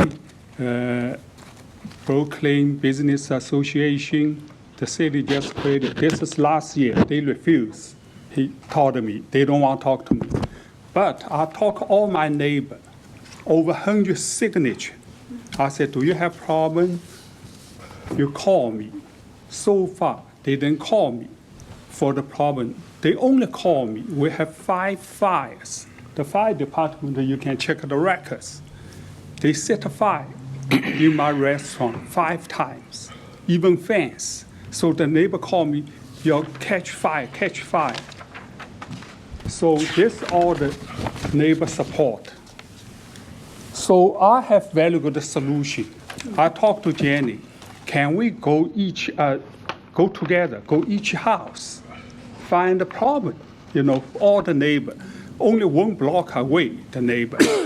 Then also I request so many times, I'd rather pay you, pay neighborhood association. If I open, I give you office. I pay $50 per hour. You just sit in my restaurant. If something wrong, you stop me immediately. Otherwise, I already pay over $20,000, $30,000 fine. Not only liquor board, housing, health department, fire department, you named it. They call hundreds times. Every time inspector come to the restaurant, they will stop me immediately. They have to do the inspection. I pay almost the lawyer fee over $40,000. I'd rather pay somebody, not you, just everything, the fire.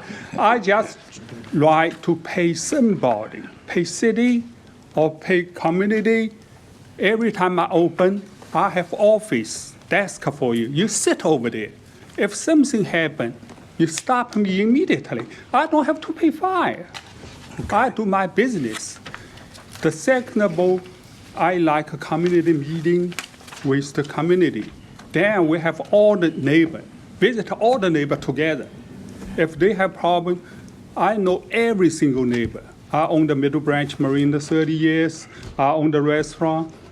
All neighbors know me, but this 4 ladies, I don't know. They live miles away. We live in. Hold on. No, it's on 2125. Hold on. We'll have you a chance to talk. No. Okay. Yeah. So you're the owner, Yeah. and are you there on the nights that these violations are happening? Do you go there to see what's happening? I drive by every day. You drive by every day? I check everything. Or during the daytime, during the Day evening? and night. Friday, Saturday, Sunday, I always there. Also, another thing, they said it's too loud the music.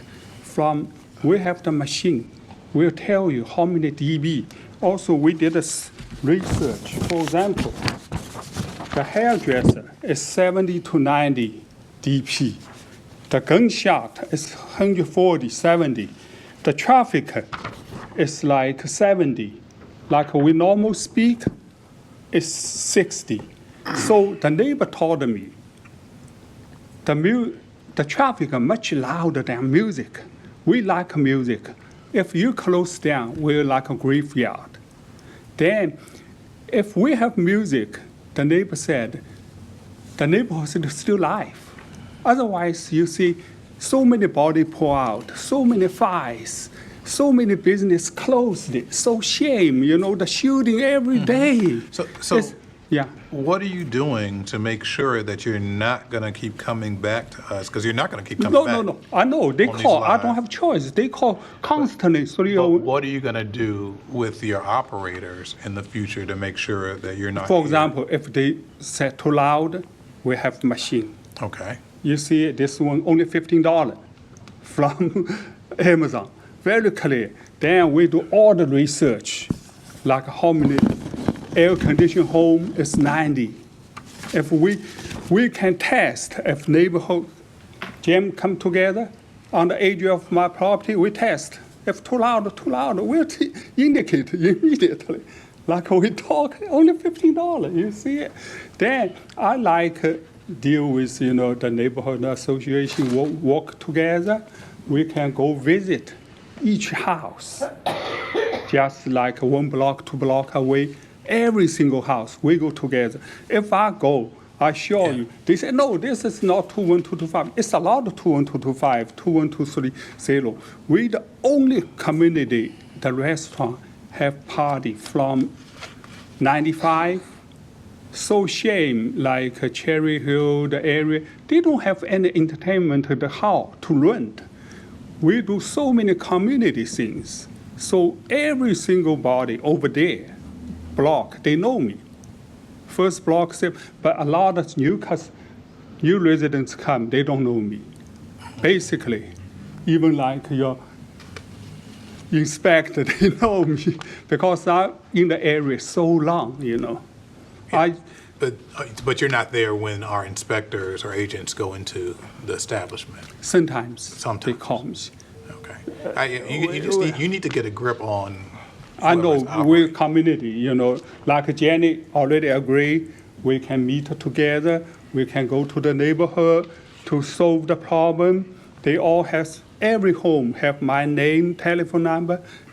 The problem is the live entertainment. The problem is the people that you have running the establishment. Yeah, to make it's sure that too they loud. follow the rules. Yeah, exactly. So if they follow the rules, it'd be less issues with the community. Is there anything else that I just want to wrap up. This was an incident. It was not a police incident. It was not a problem, people coming in. I understand there was a lot of other words, and I understand that. The problem, you're going to try to just straighten it out. You're going to meet with the council person. I saw talking with her out there. Porter, we already They already made all set the an arrangements. Go appointment. ahead and do it. Hopefully, there'll be a change in our operator, and they'll take care of it. That's all I Yeah, can say. yeah. This is my point. We still have good relationship with my neighbors. Yeah. Thank you, though. Thank you for talking and stepping up. I appreciate it. Anything else from the community? Is that it? We just want to say, none of that is true. We don't have his phone number. I've never had his phone number. And I've never spoken to him, and nor has the community association ever spoken to him before. And the problem is that the restriction on the license is not live entertainment, it's outdoor entertainment. That includes every level of noise. It doesn't matter whether it's a little bit of noise or a lot of noise. If it's entertainment outdoors, they can't do it. And we've ruled that there was a violation of 4.14. So can we're going to go ahead and make our ruling when it comes to the penalty phase of this. Can you guys make sure you exchange information? Please, please. Okay, before we leave. And I think Matt's already working with everyone. All right, so on the one violation that I did find on Rule 4.14, I do rule that there was a violation of that rule. The DJ performing at the exterior of the establishment when the establishment does not have permission to have live entertainment in that area. Because of the long, extensive history of violations, pages long, it's going to be a $7,500 fine for that violation. As I said before, I don't see a violation of Rule 4.16. I'm not going to issue a suspension because I do see a lot of effort. This time, if you guys are here one more time, this could be a completely different situation. We have fines up to what? We could fine up to $20,000. $20,000, Up to yes, sir. $20,000. We can suspend and we can revoke your license. I know your attorney's going to tell you that, and it's probably told you that before. I do want you guys to work together. I know there's been efforts in the past, but I see the owner is here now, and it seems like he's motivated, and he should be motivated, because if this happens again, it's not going to be pretty, I think, for this organization. Earlier, also, I fined for a violation of Rule 4.14, live entertainment without authorization. I'm going to fine $7,500.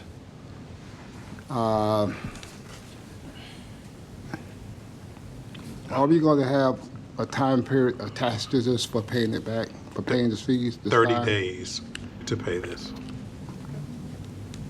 30 days to pay? I also want to give 30 days to pay. Okay, yeah. Based on material testimony provided today, I agree with the chair's findings, a violation of 414 live entertainment and authorization with a fine of $7,500. I did hear the community's concerns. We do have, I've seen some of you here multiple times, especially on this property. We are keeping track of what's going on. If this continues, we'll make the appropriate decision in the future. But I think this extreme fine, it's larger than we normally do, around $7,500, should get you guys back in order, and take what we're saying to heart. Ms. Russell? Please. I'd like to call exhibits for the record. Board Exhibit 1, violation report, Inspector Brown. 2, community request to revoke, dated 11/4/24. 3, photos 1 through 5. 4, documentation of human communication, dated 12/8/2023. And 5, petition of support. Thank you guys very much, and thank you for coming out to express what's happening in the community. There being no further business before this board, the board is in recess until Thursday, November 21st, 2024 at 10:30 a.m. We are adjourned. 410 81.